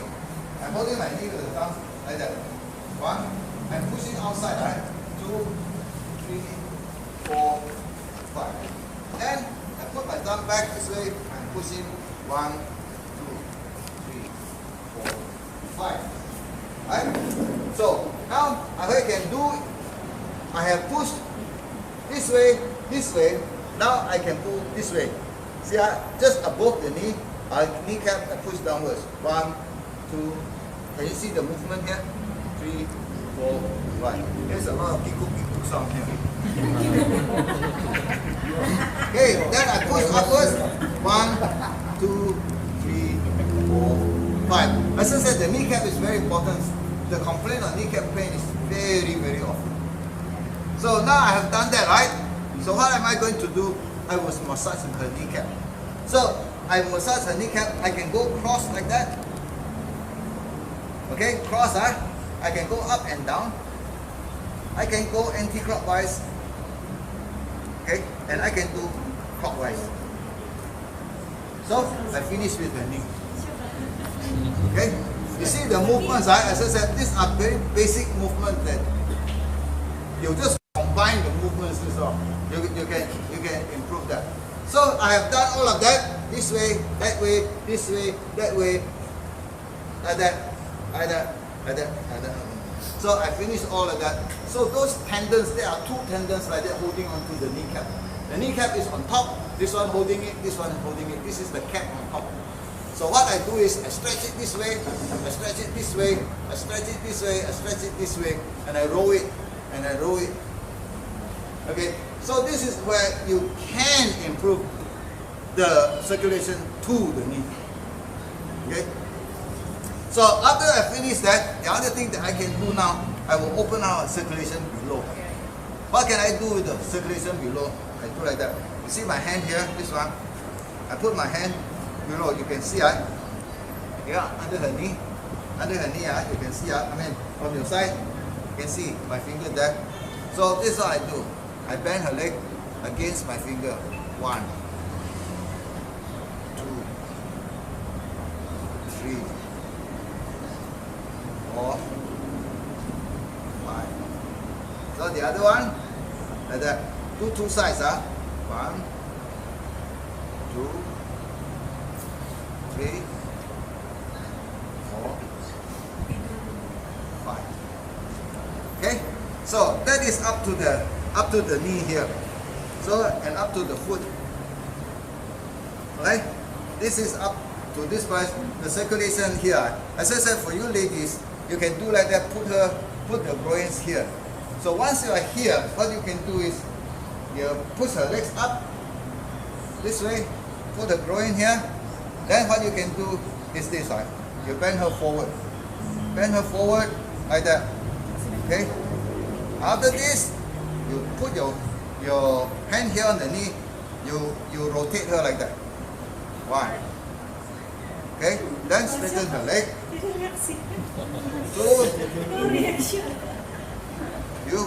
Are you comfortable? 3, 4. Then the last time, when you go up 5, you go what? Put some pressure over the side.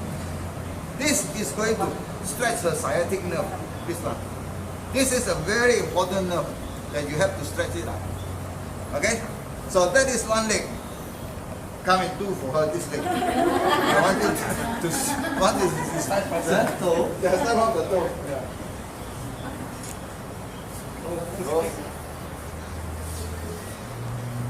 Okay, you watch him, I see whether he's doing the right thing or not. Yeah. Then, this one.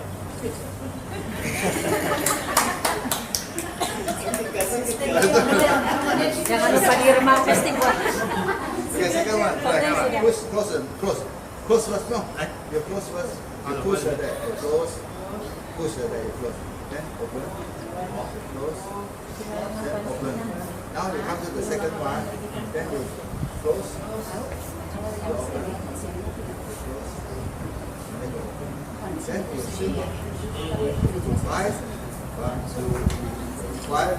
Then you pull. Okay? Yeah. First one. Close first. Yeah. How many times? Twice. 2 times, yeah. At least twice. So in that case, you can control it. Yeah. So you control the. Don't have to push too hard. Relax saja. Don't last saja. Yeah. Don't need to bend. Okay. Okay. You grab, go inside. Grab, pull it, go, and then. Right? Is it? Yeah. Pull one individual, one at a time. Pusing dulu. Yeah, pushing through.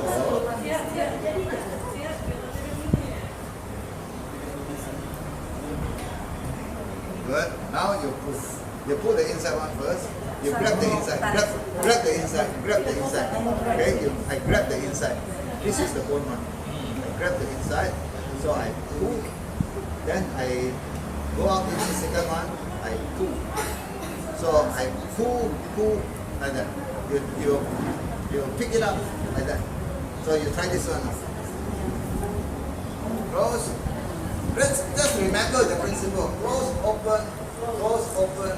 Close only kan? Untuk second one kan? If you remember that, then Pusing dulu. you just remember the procedure. Because it's all close and open, you know. Yeah, treatment. Boleh sudah mula. The second one. Oh, tarik. Tarik. Bukan ini Bukan, you close first. blue first mah kan? Yeah. And then tarik. Okay, second joint. Then this one is you. Second joint first. You stretch. This is the second one. Already, this is, yeah. This is the first one, second one. This one. Same, yeah.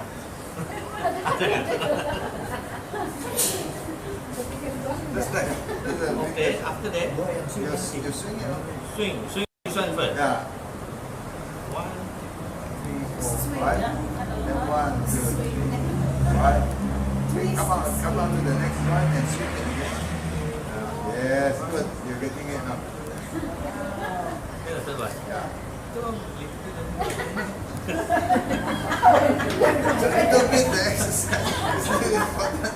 also important. Yeah. After Now, that, then you grab the inside. You grab the inside, then you pull. Yeah. Grab the next second one one. and pull. Yeah. Grab the last one and pull. Uy! Boleh lah.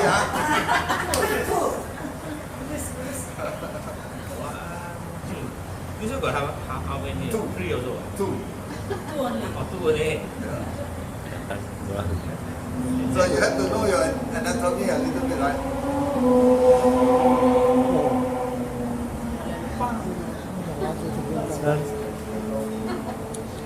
Motor. Red one, To the next one. and then to Uy! and then Go up, yeah. Go up like that. Both hands, both arms down. oh, both hands Not together. too strong like that, but just And then come. don't press until it's painful. Yeah, you just go up like that. Just Go up like Oh, the that. vein Yeah, only lah. see, you Just can see all the press. veins there. Yeah. Go up, two hands. Together lah. Two thumbs together. You move the blood up. Yeah, up to the ankle. Up to the ankle. Yeah, up to the ankle. Okay, now what do you do? To close and open the ankle. Grab it. Grab here. there. Then Then it. bend it. You Bend it inside. you can go up first. 1. This one have to count out. 5. 1, 2, 3, 4, 5. And down. Then 1, 2, 3, 4, 5. Good. So what do you And do then now? twist it. Yeah, twist it. Right? This one. Grab here. Okay? Grab here, this hand like that. You go this way. Twist lah. Yeah. Twist. You count 5. 1, 2, 3, 4, 5. Then you let go. Then you change hands, okay? Then you change hands like that. See, my thumb is under her foot. Then I will grab like that.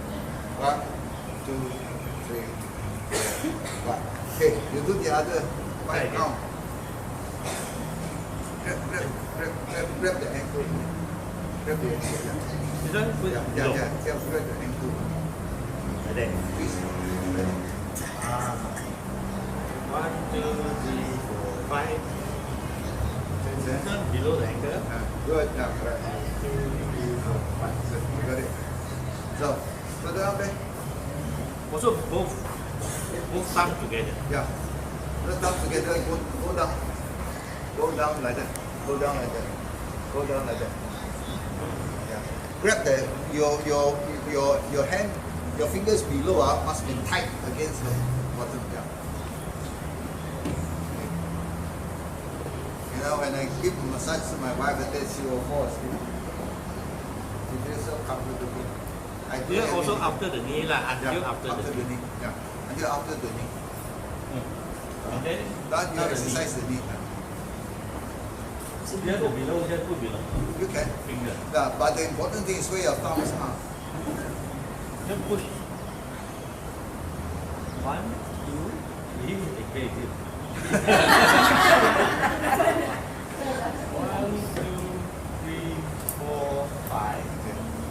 Done? Yes, good. The two fingers do. 5. Good. Okay. Up and down. Up and down. One. Okay, good lah. Correct or not lah? Right. Push. Okay. Because you Okay. push 4 times only. And then, Okay. and then, Yeah. Yeah. up Okay. and down. Up and down. 1, 2, 3. Up and down. Side Cross. way. Yeah. Cross. Yeah. Okay. Do circular. Yeah. Circular clockwise and circular anti-clockwise. Yes. Okay. That one you're learning fast. Now, okay. How about opening the blood vessels below? Don't go on top. Yeah. Okay. Important thing is your hand, your fingers below. Okay. Carry her leg up and bend. Then count 1, 2, 3, 4, 5. Yeah. 3, 3, 4, 5.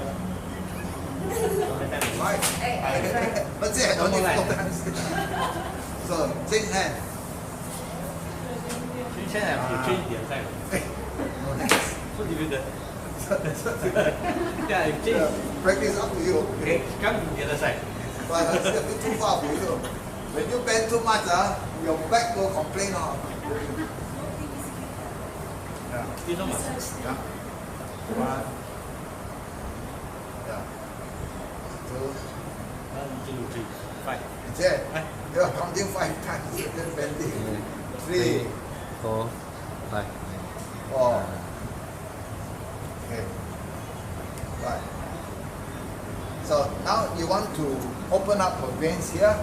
What can you do? Remember I said you have to be here this side. So I carry her leg up. I will go this way. I push her in, up.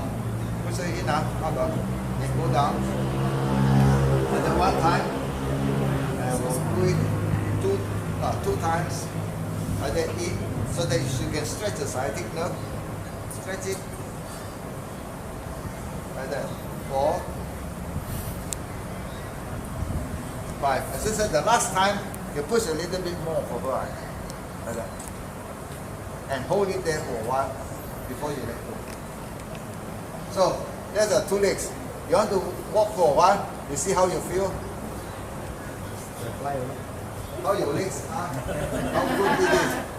Oh, she's already sweating. Boleh lari juga. Boleh balik. Siap.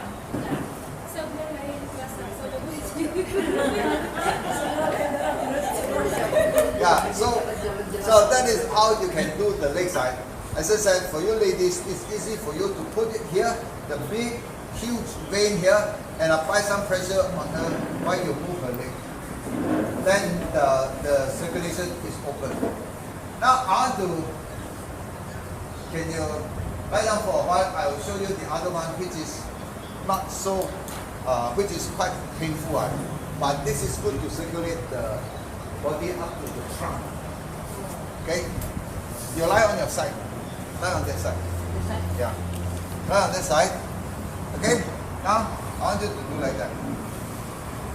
One leg straight, one leg is like that. But this one, for a very deep one, if necessary, you use your wrist or you use your arm here. So this one is going to be painful for you, right? You want to experience it. You see what I do here? This one, not the sharp part of your bone, the flat part of your bone. Yeah. So I do like that. Whether I do here or here, depending on how strong. As I said, for men, most of the time, you have to use this one. For you ladies, probably this one is too much. Too much for you ladies. Okay? Use this one. You'll be lighter. So I go like that. I'll do this 1, 2, 3, 4, 5. Next 1, 2, 3, 4, 5. 1, 2, 3, 4, 5. 1, 2, 3, 4, 5. 1, 2, 3, 4, 5. Okay, this is for deep massage for the blood to move up to the body. So this one, I will do the same, right? Okay, like 1, 2, 3, 4, 5. 1, 2, 3, 4, 5. 1, 2, 3, 4, 5. Ini malam siap tidak. siapkan. So she has to change position the other side, and we'll do the other side. Painful or not? So this leg is straight, like that. So this side now, the leg, you will go 1, 2, 3, 4, 5, 1, 2, 3, 4, 5, 1, 2, 3, 4, 5, 1, 2, 3, 4, 5. Okay? So, this is painful, huh?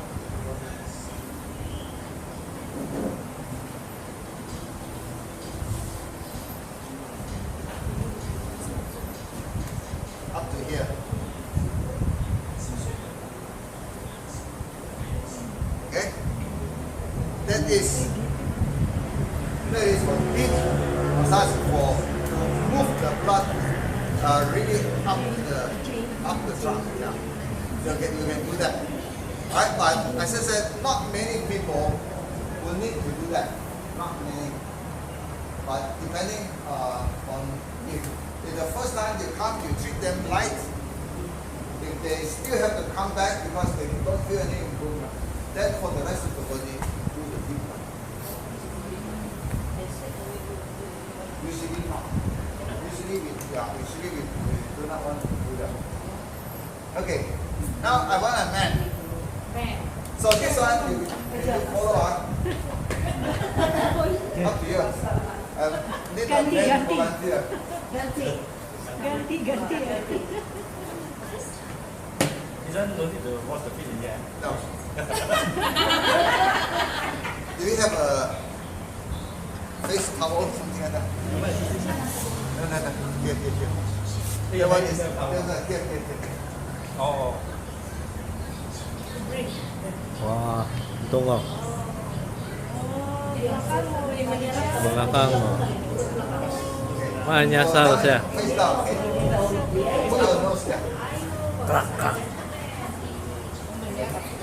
Put your face down, huh? No eyeglass, huh? No. Okay, you relax. Relax. Are you okay? Okay. Your nose is okay. Your nose is open. Now this one, I want you to watch very carefully, okay? I will go from the neck down. Remember, I talked to you about the neck and how important the neck is, all the muscles and all the blood vessels going down. This one, this is very important. As I said, if you want to do any neck treatment, massage treatment, you can start from the back. And those who have scoliosis, I mentioned to you where the backbone is not straight, people are hypotic, scoliosis, like an S or lordotic, where the lumbar region is bent very much forward. Okay, all of this one, you treat the backbone. Okay, I want to start out with treating the backbone first, and then the shoulders and so on. I will show it out. So, what do I do first? I use the heel of my hand. Okay. I use the heel of my hand to put it on his back, and when I do this, I'm going to rock his body. R-O-C-K, rocking, like rocking in the boat. Yeah, and I rock his back. There are two ways of rocking him. One way is I rock the same side. Okay. The other one is I rock him the opposite side. Okay. So when I put my weight on him and this hand on his butt, here, okay, this is where I can rock him. Right? You see my hand, I rock him 4 or 5 times and will move my hand down and will move my hand down all the way and move down until I finish up here. Okay? See, you put your hands, relax, like sometimes you say like a dead chicken. Okay, so I'm going to rock him. Okay, so you stand in your position, you hold your position. Now this bed is pretty good for me. It is not too low and not too high. If it's too high, it's hard for you to rock. If it is too low, then you are bending too much. In the end, your back can become tired. Okay, especially if you do it for the first time, that is even more critical.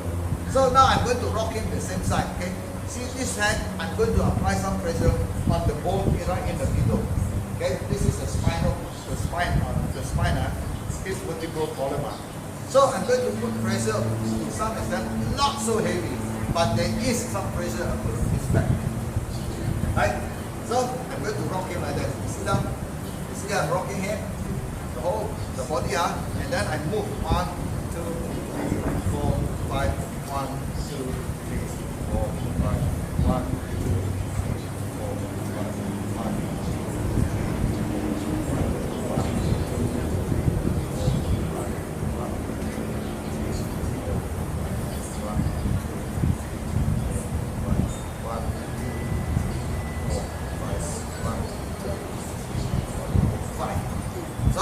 finish one side. Now I'm going to make sure to change around, okay? So now as I say, the two hands are, you have to coordinate. Now my two hands are opposite to me. This hand is here and this hand is here. So I rock him the same thing. 1, 2, 3, 4, 5, 1, 2, 3, 4, 5, 1, 2, 3, 4, 5, 1.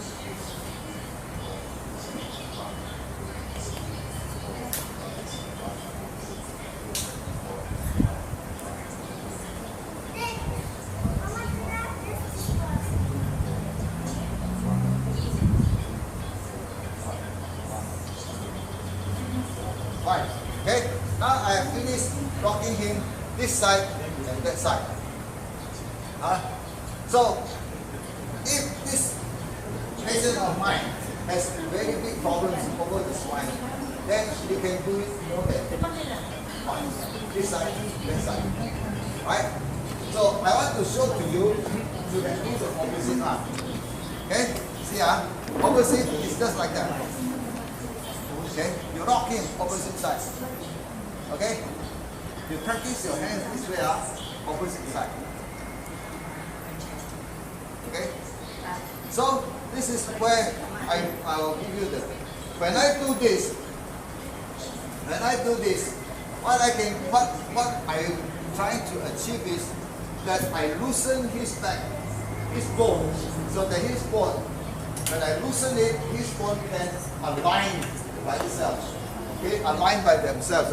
That is the purpose why I do that, to allow the bones to realign. Okay, you know what I mean? Just like your tire of the car right there, front and back, you realign those things. Yeah. So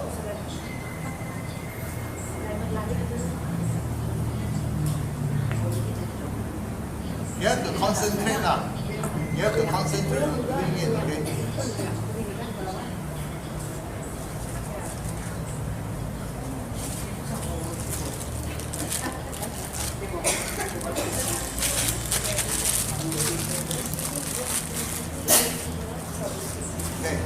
So now I finish his back, the first back on the spine, just the spine.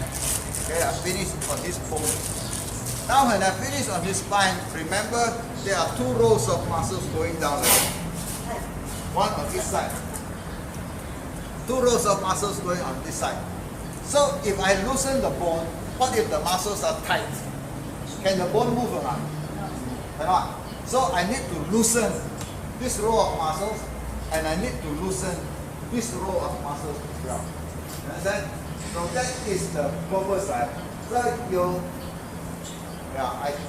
you have to use a combination of bone and muscle. So what can I do when I loosen his muscles?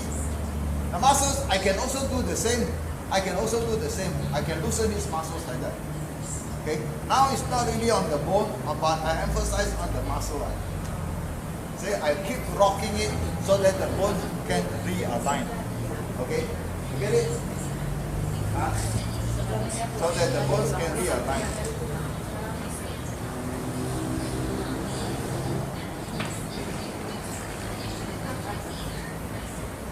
Now, in this case, when I come up here, then I'm going to massage his butt. Okay? And when I massage his butt, this is going to be heavy. I have to push into his butt. And this is going to be heavy. If it's not heavy, you cannot reach the nerves inside.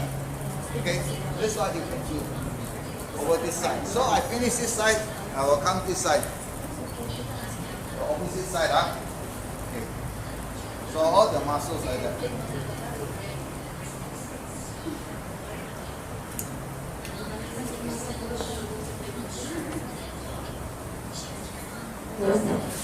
So you end up here, you massage this part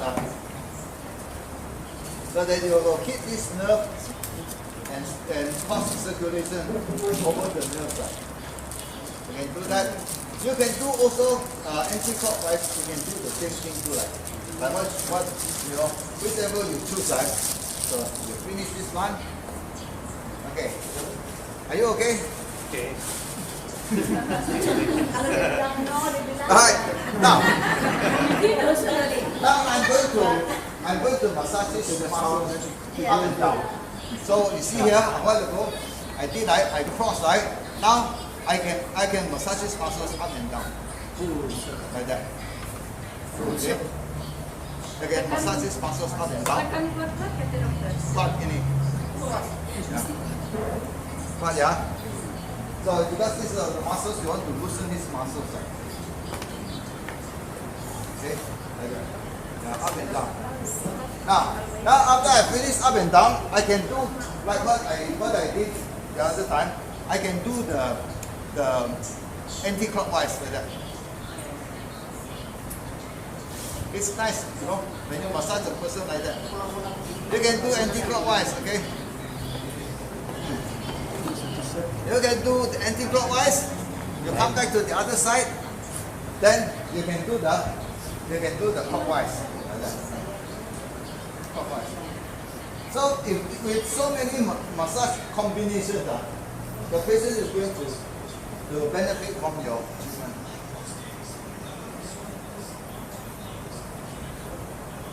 Okay? Up to here. So up to here, so you make him feel comfortable. Good. Then you tell him we love you, that's why we do it.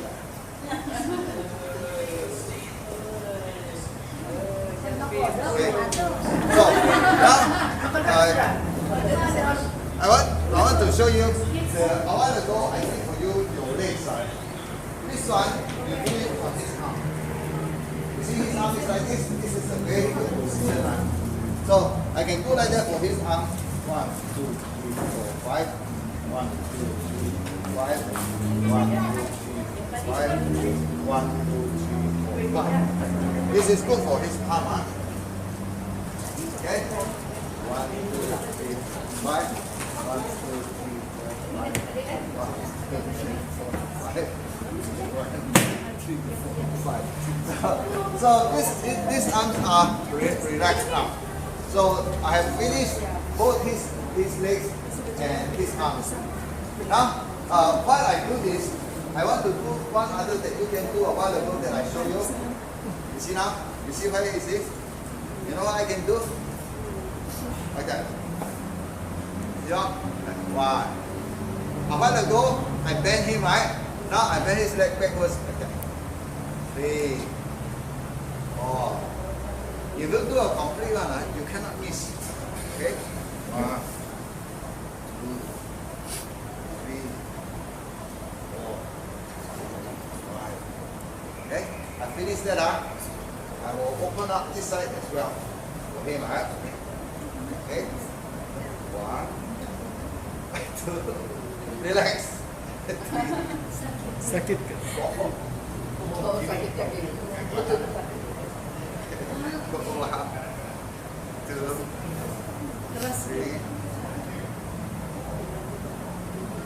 5. Okay? This is good. So, I have finished all of this.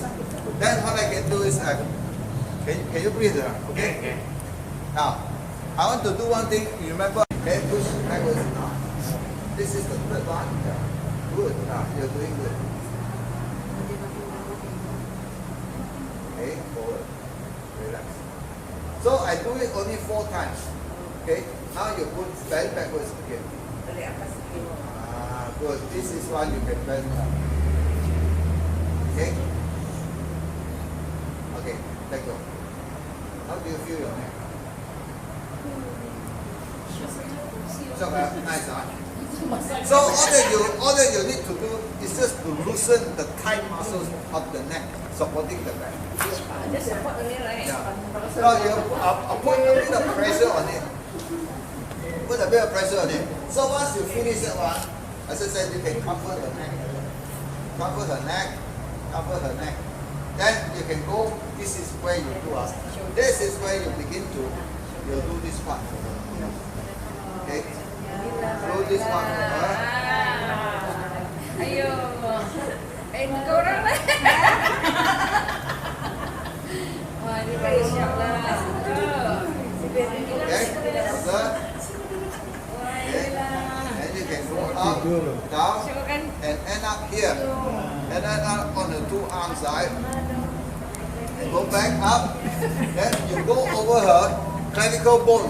Her bone here, clavicle bone. Massage the clavicle bone right up to the sternum.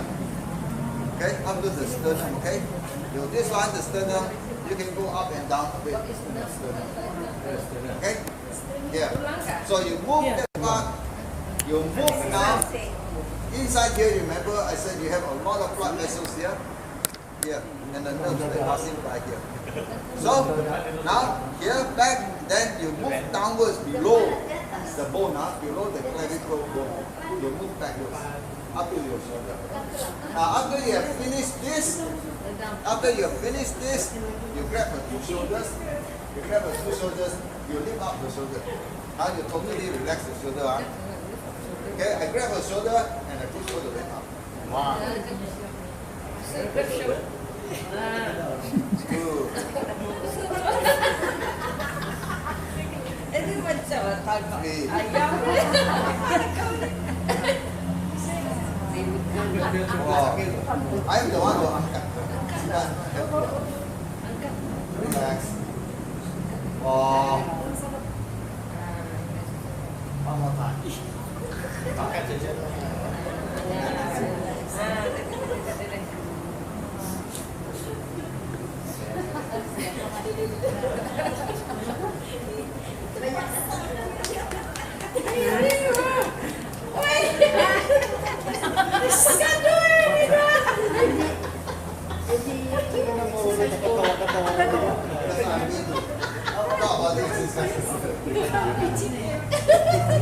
So you see, all of this one you can do for people who are very stressed, office work, they come home, headache, all these things. You just do that. They will feel very good. Or give her like a back massage that I did for him. Like that. So there are people who are stressed from a lot of work for very long. When you give them that massage, they will feel so good. Coming back for more. They will coming back. But as I said, our job is not to come in back for more and more and more often. We want them to exercise so that they can actually take care of themselves. Okay? I'm sorry a while ago for your ribs. I did not tickle your ribs. Yeah, but for the ribs, you can do that. Yeah. Facing up. It's not facing down. Facing up better.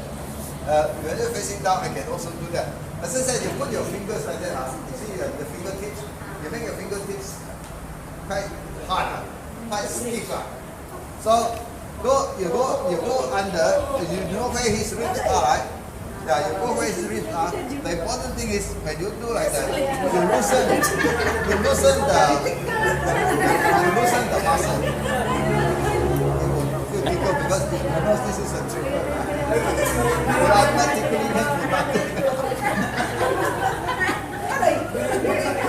okay, this is actually. So you do that for him. Yeah. Hey. Go up and down. Yeah. Go down a bit more. You follow his feet. Go down.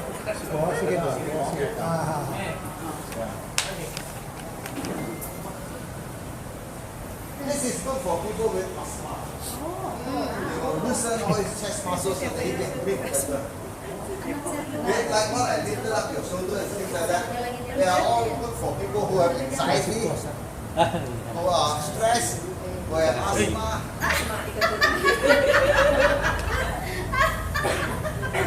Ini pengalitik ini. So if he is lying down, you can also reach from the side and also reach lying face down. You can also do it.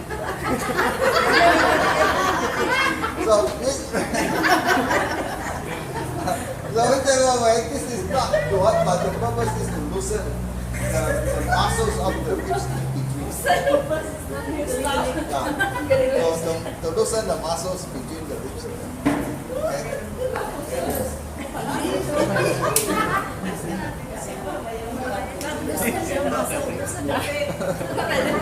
In between the rib, Yeah, in between the ribs, yeah.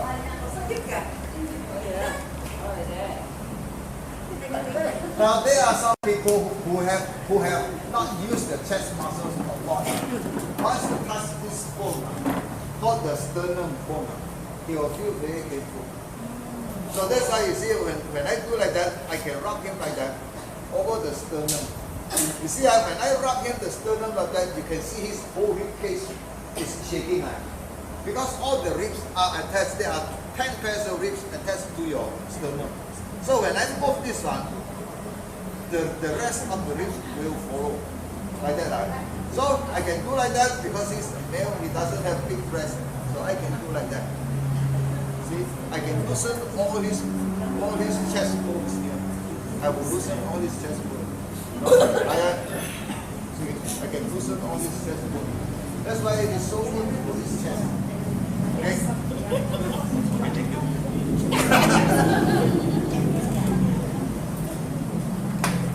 Okay, so you see a lot that I have demonstrated for you. Depends how you're going to use it. But as I said, for people nowadays, a lot of people with stress. You know, a lot of people cannot relax. They do not have deep breathing and so on like that. You just do it for them. They will feel good. So this is a lot of this one. As I said, you improve the circulation, increase the stress level. Okay, do you have any question, anything that you want to ask, you can do. Okay, how about people with constipation? What can you do for a person who have chronic constipation, who does not go to toilet every day or only once in 2 days, or 3 days like that? Once a week. I have come across a student when the semester begins, 3 months she has no bowel movement. And the touch abdomen are hard like stone. She will have to go to the hospital and they will have to suck everything out. But her bowel movement is very slow. We call it a peristaltic movement. Very, very slow. And when she is stressed out, she has no urge to go to the toilet. She can urinate, but she cannot defecate. Big problem. That's why you look at her face. Her face is pale and hard, toxic. Very toxic. So okay, I discussed with you first before I show you. And your stomach is full. That's the first part. And you know that your food is digested in the stomach, goes to the small intestine, going down from the stomach to the intestine. From the intestine, it goes over to the right side. That is why you have the appendix here. Right? Remember your appendix is on the right side and the right lower quadrant. And you just divide your abdomen like that. You divide it into 4. It is on the right hand side. The appendix is there. It is very close to the appendix where the small intestines join the large intestine. And the large intestine will come all the way up here and go across the transverse. This is called the ascending colon. And the transverse colon goes across here. And then the descending colon goes down here. And then it goes toward the middle and then it comes side. You know, you indicate from your rectum. So when a person have constipation, how are you going to massage? Which direction you are going to do it? small intestine. What you can do is with the small intestine to improve the peristaltic movement of your intestine. That's called peristalsis. Because there is that kind of movement, normal movement. Move the food from the stomach out, all the way up, and until you come to the toilet. So that movement, you can go right. And when you touch a person's abdomen, you can either put one hand is enough, one hand like that is enough, or two if the person is bigger, because you can go deeper. Two. So which direction you are going? Clockwise or anti-clockwise? Clockwise. Because the movement is like that. Okay? So go clockwise. Don't go anti-clockwise. Go clockwise because that's why I said when you understand the anatomy and physiology of your organs, you have to move clockwise. Okay? You can go clockwise like that. Okay, you move clockwise. Add some pressure. Going clockwise, you see my hand, clockwise. Clockwise.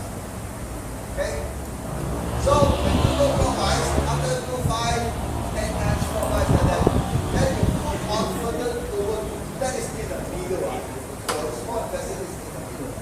So now you move on to your right lower quadrant, because that is where the large intestine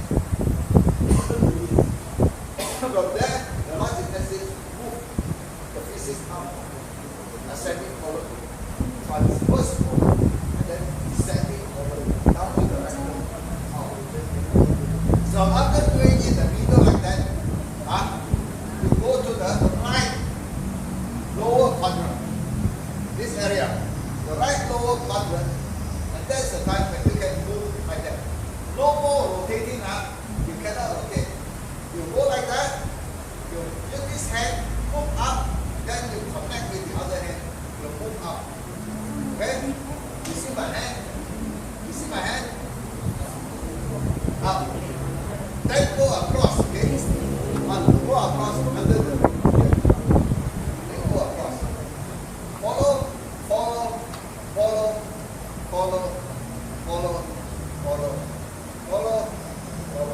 Going down, follow. Going down, follow. Going down, follow the middle. Because that is where the rectum is. Okay? You get it? So I start right hand side. I do it. One, I apply some pressure, then pressure push, and my other hand will follow. Okay? Follow.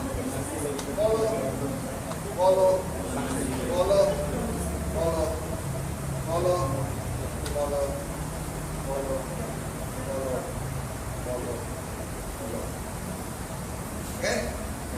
That is for people with constipation. What are you doing? You stimulate the peristaltic movement. You follow it. Okay?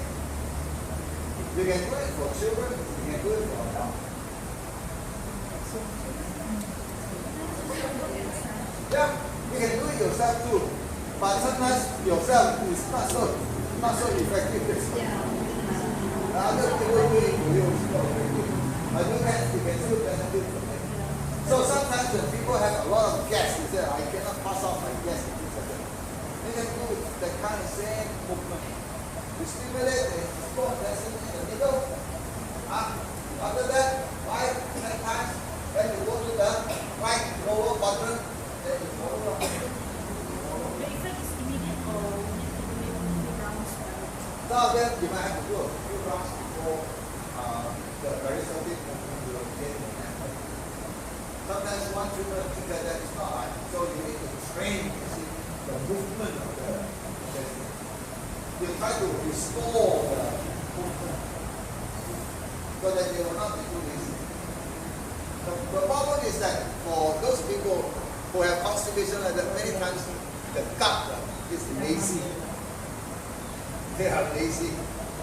Now what can make your gut lazy? What do you think can make your gut lazy?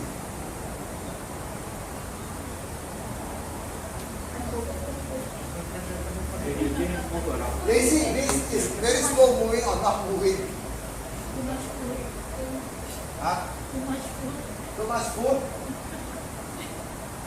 Too much food, usually they are forced to move. No food. No food. People who are fasting. No, juice fasting or water fasting for long. The intestines can become lazy because they are not stimulated. So you can have constipation. Fasting. What else? Fasting. Yeah, fasting because you have no food in the intestines. Pasti no food. No food, dia tidak kerja. Dia No food malas. only the program. Siapa yang selalu fasting? What else? What else?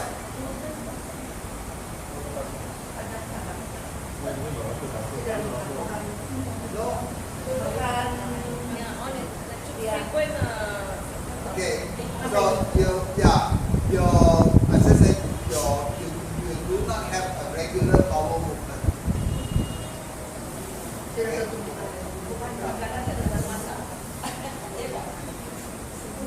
Leg up, physical exercise. Okay, the physical exercise I'm going to show you very soon. You will see very good. So, okay, remember leg up exercise is one problem. You know, when for example, like doing half squat, you know, like half squat, and then you include the abdominal toes. Now, right? No, when you do half squat, and then you are sure you know your abdominal toes. So exercise is something that is lacking. What else can it be? Lack of water. You did not drink enough water. And in your diet, lack of fiber in your diet. You don't eat enough vegetable and fruit. So you eat fish, and you forget to get up. Because there is no fiber. You don't have enough fiber in that kind of food. So you eat this pineapple, watermelon, bananas, oranges, salad, pomelo. Pomelo has a lot of fiber. Yes. Huh? Yes. Very tasty because sometimes the bowel movement is slow. Yeah. So remember a few of these factors, right? Lack of water, you don't have enough water, your stool becomes hard, dry, so you constipate. Lack of exercise, lack of fiber intake. Okay? So there are 4 or 5, lack of exercise, lack of fiber, lack of water, and lack of regular movement, regular bowel habit. Okay? We did not establish that. Now the problem is sometimes when people are so busy, they forget to go to the toilet. And once you forget to go, then at first you feel uncomfortable. But after a while, that feeling of going to toilet will become weaker and weaker. And in the end, it does not send you any signal anymore. Just like you are out there in the jungle, no signal. You cannot get any message. So that can cause your peristaltic movement to slow down, and you know that you don't receive any message from it. So everything starts clogging up. Just like this student of mine, she was a nursing student. 2 weeks, 3 weeks, 4 weeks, never go. Bowel movement cannot go. And then after that, she has to go to hospital, and they have to pump her out bit by bit. You know, once you do that, the second time it will become worse, and the third time you will let it go. Why? What happens to your intestine? They have all become lazy, and they are not responding. They are not telling you the right message. Okay? So pay attention to yourself. You will say, "Hey, today I didn't go to toilet. You know, I need to eat more fiber. I need to go for some exercise. Or I need to drink more water." Add to that. Okay, now I'm going to show you the exercises. What's the time? Okay, are you familiar now with treating the Did you catch the idea or not? Huh? So, because when you need to do it, I hope you know how to do it. Okay? Yeah. You know how to goyang, goyang to same side? Any one of you want to try it, because I have some therapists who do not know how to goyang the patient.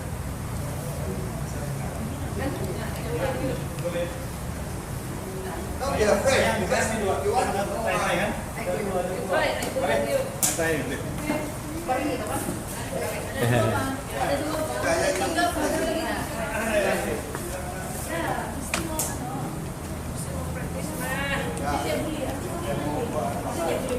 jangan malu.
You can try and push the other way. Yeah, try. Yeah.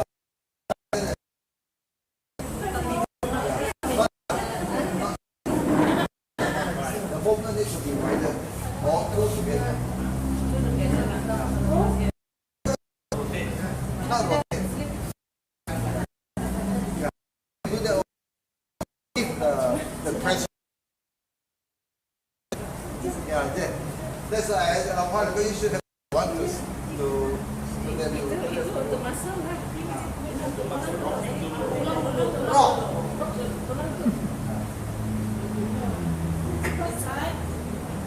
No. So, and here on the right.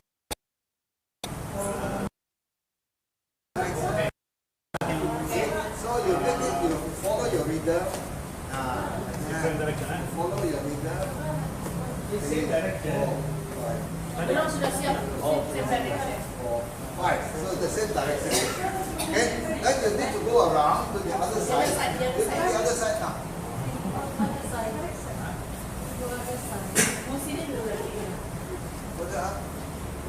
Then after 5 times you move your hand further down. Okay, start.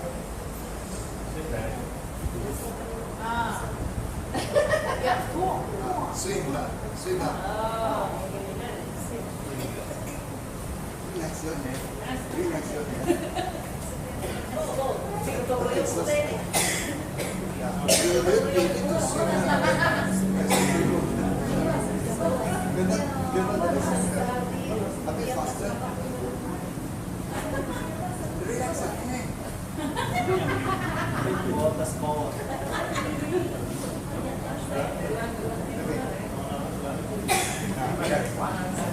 You come so that you will not get lost in concentration. 1, 2, 3, 4, 5. 1, 2, 3, 4, 5. 1, 2, 3, 4, 5. Relax your neck.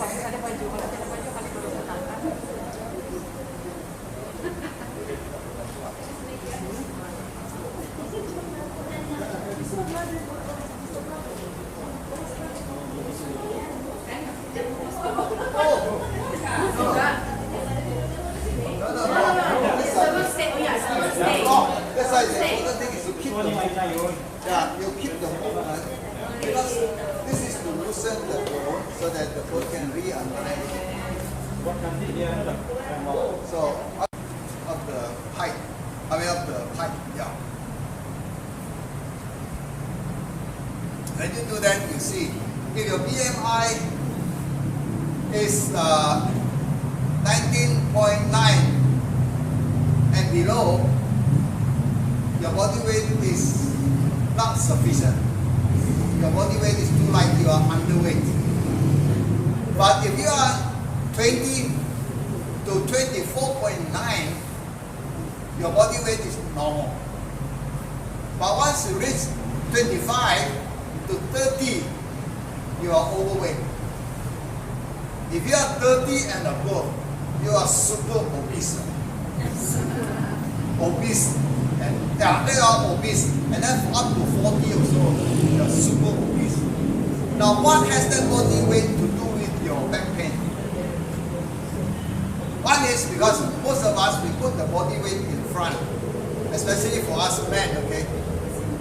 We become pregnant but never deliver a baby. That is the problem that we have. So this weight here is going to add to the weight on your knees, your weight on your back. So this extra weight on your spine can also cause your back pain. When you carry things in the wrong position, also it can cause you that pain. So that's why if you have to carry anything, make sure don't do like that. This is dangerous.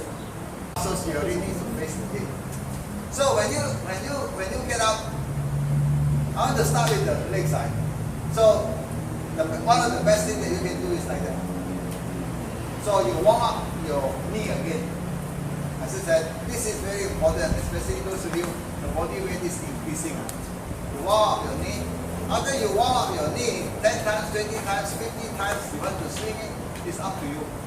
You just see how much you yourself need to build up the strength. Okay?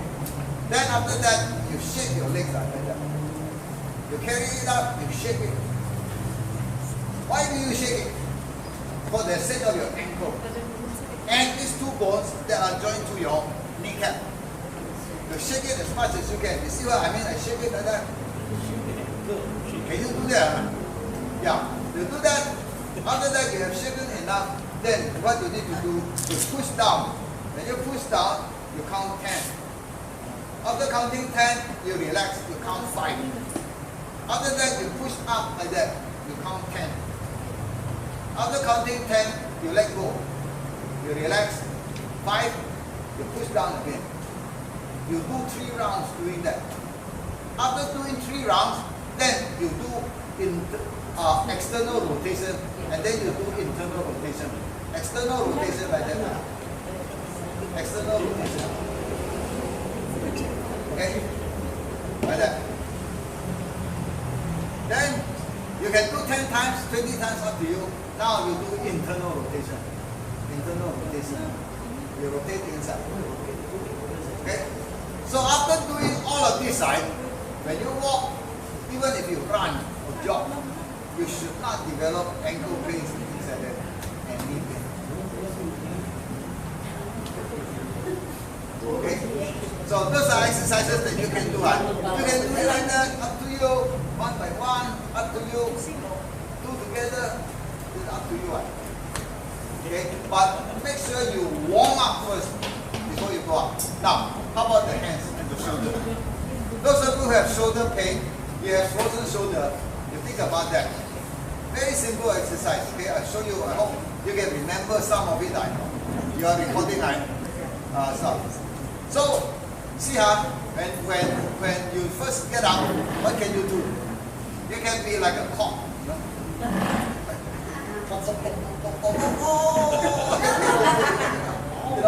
You do like that. Okay? This one.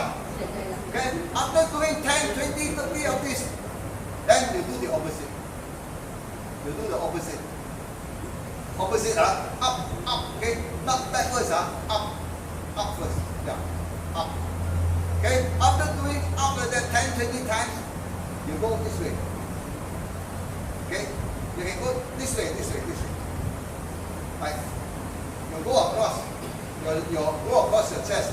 This is where you exercise all your what do you call that? Your clavicle and your rib cage. You do like that. Okay? After doing like that, you go up and down. like that. Okay, go over your neck, go over your shoulder. If you have shoulder pain, you do that as much as you can. Okay, then change opposite side, like that. You change opposite side. Okay, yeah. Then after that you can do all of this. You can do then do your back. Do the back. And start if you can do the back. Okay. If you have frozen shoulder, this is one way to fight it. You may not get back 100%, but your shoulder will be more and more free to do that. Okay. So after doing all of that, remember chopping. Like that, 2 hands like that. Use weight, stretch like chopping with a waram. Like that. Can you feel it on your shoulder? Pulling on your shoulder, pulling on your arms, chop. Okay, 10, 20 times, chop. Then you go upwards, chop. Throw your hands up. You chop, like that. So you can feel it on your shoulder. Definitely you can feel Kami it on biasa your sudah. shoulder. So you are okay. After that, now your shoulder is quite loose already. Okay. You stretch your hands. You do like that. 1, 2, 3, 4, 5, 6, 7, 8, 9, 10. You can count up to 20. Okay. This is very simple exercise, but those of you with frozen shoulder, very important. After doing like that, you do opposite. You do the opposite now. You feel tired or not? Yes. Because you're not doing. Stretch your hand out. Stretch your hand out like that. So once you're finished like that, so this is where you can do like that. Do 10 times, 20 times, up to you. Then after doing that, change the position of your hand. Change the position of your hand like that. This is a different exercise. Those of you with frozen shoulder, this is very important. 10, 20 times, do like that. Then after that, go this way. Like that. Okay? For those of you doing the first time, you feel like very tired doing that. But after that, you will gain strength. You will not feel so tired. Okay? Like that. So all of that you can do, then swing across the shoulder. Swing across. Put your arms straight, you swing across. Swing across. Swing across. Okay? So remember how many you want to do. Okay? Swing across. Those of you who play with water, go like that. You know, you want to splash water to people in front of you. You have to throw water to people in front of you. And after that, the opposite. And throw your boat. Throw your boat. Throw your boat. So you find what happened to your 2 shoulders now? Very loose indeed. Because you have done a lot of this exercise. Okay. Now, hands, shoulder, legs, back, stomach. You finish, right? That's the neck you can do. Now you are carrying your head now. What can you do? Same thing. 1, 2, 3, 4, 5. 1, 2, 3, 4, 5. 1, 2, 3, 4, 5. 1, 2, 3, 4, 5. Now you go round, right? 1, 2, 3. You don't have to do it fast. 4. Okay, you finish 5. Now go opposite side. 1, 2, 3, 4, 5. Okay? You feel dizzy. So yeah, finish that. Now let's go down to the wrist and fingers. A while ago, I asked you to what do you call that?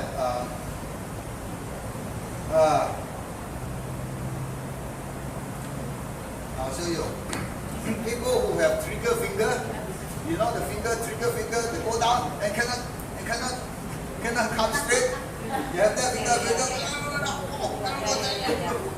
have to go and do it like that. You know? That's why I call trigger finger and tunnel syndrome. Carpal tunnel syndrome. You have that kind of problem. What can you do? Like that. You put your two hands together. Now you grab very tight. Pray very hard. Remember, you pray very hard. You grab, really grab. So all your fingers are down. Right? My only finger cannot go down is because this has been cut with a parang. That's why I cut here. So this one is weaker and this one is stronger. So this one pull my finger backwards. That's why you see the finger is not straight. You see that?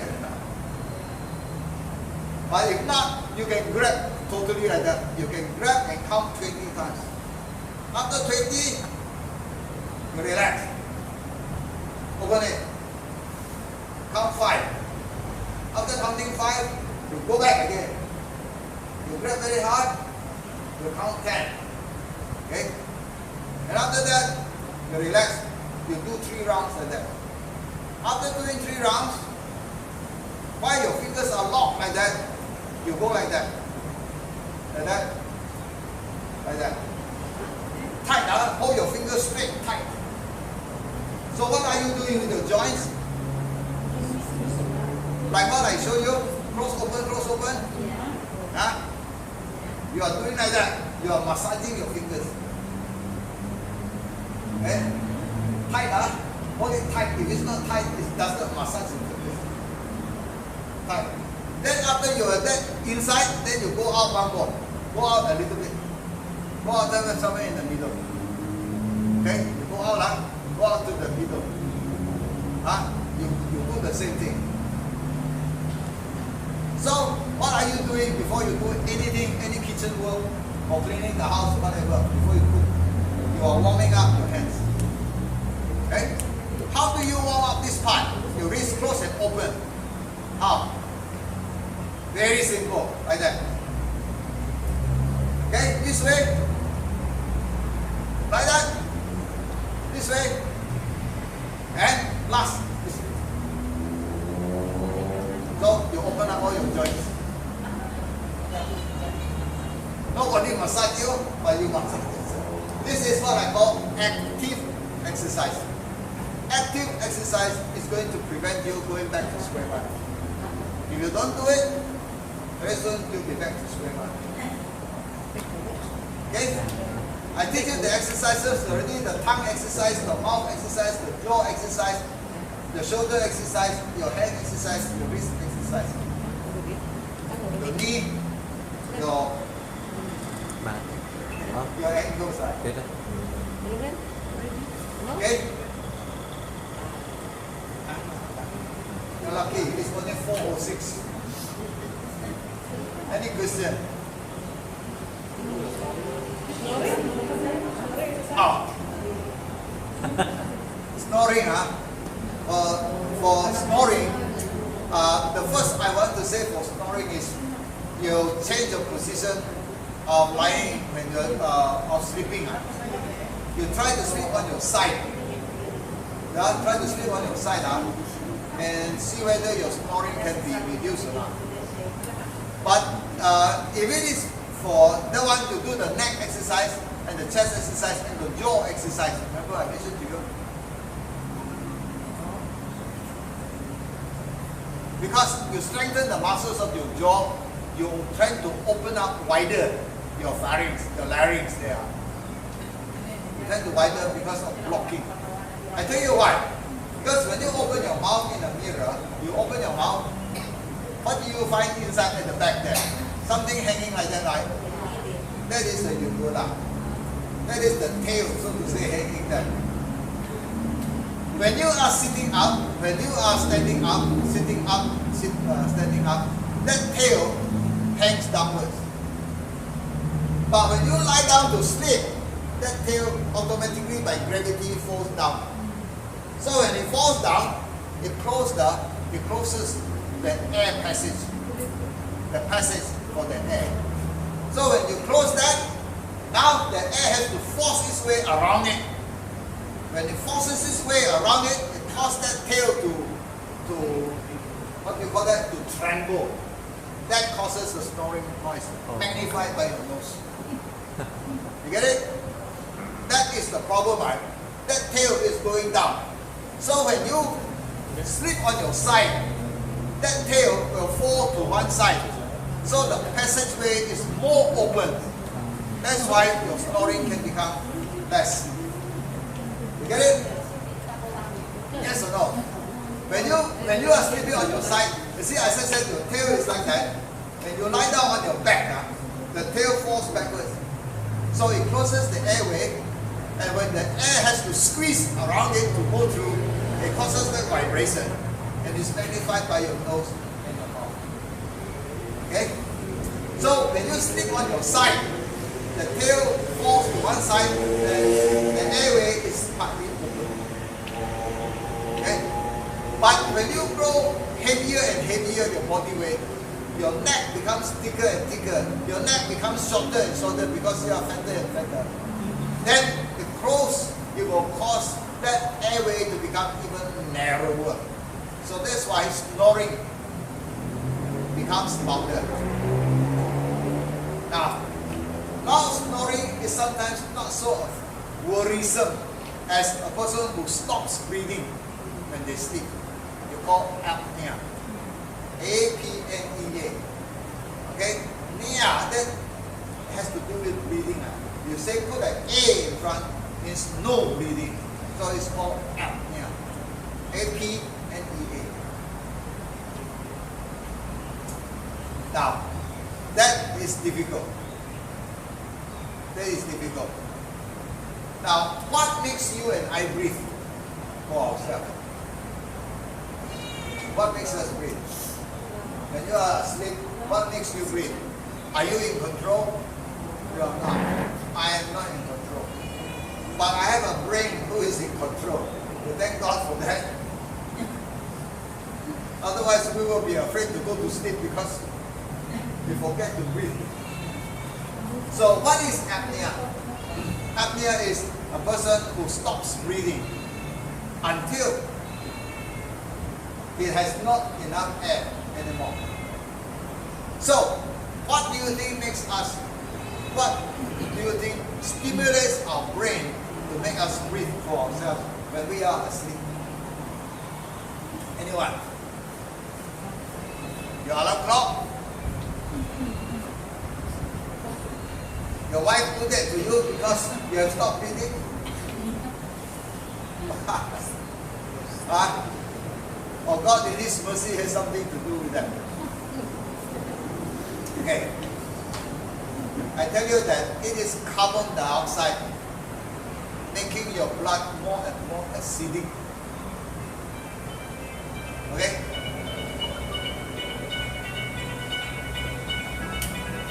Sorry.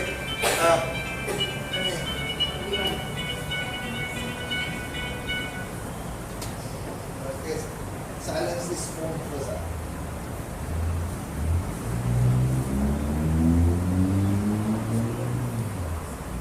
Okay.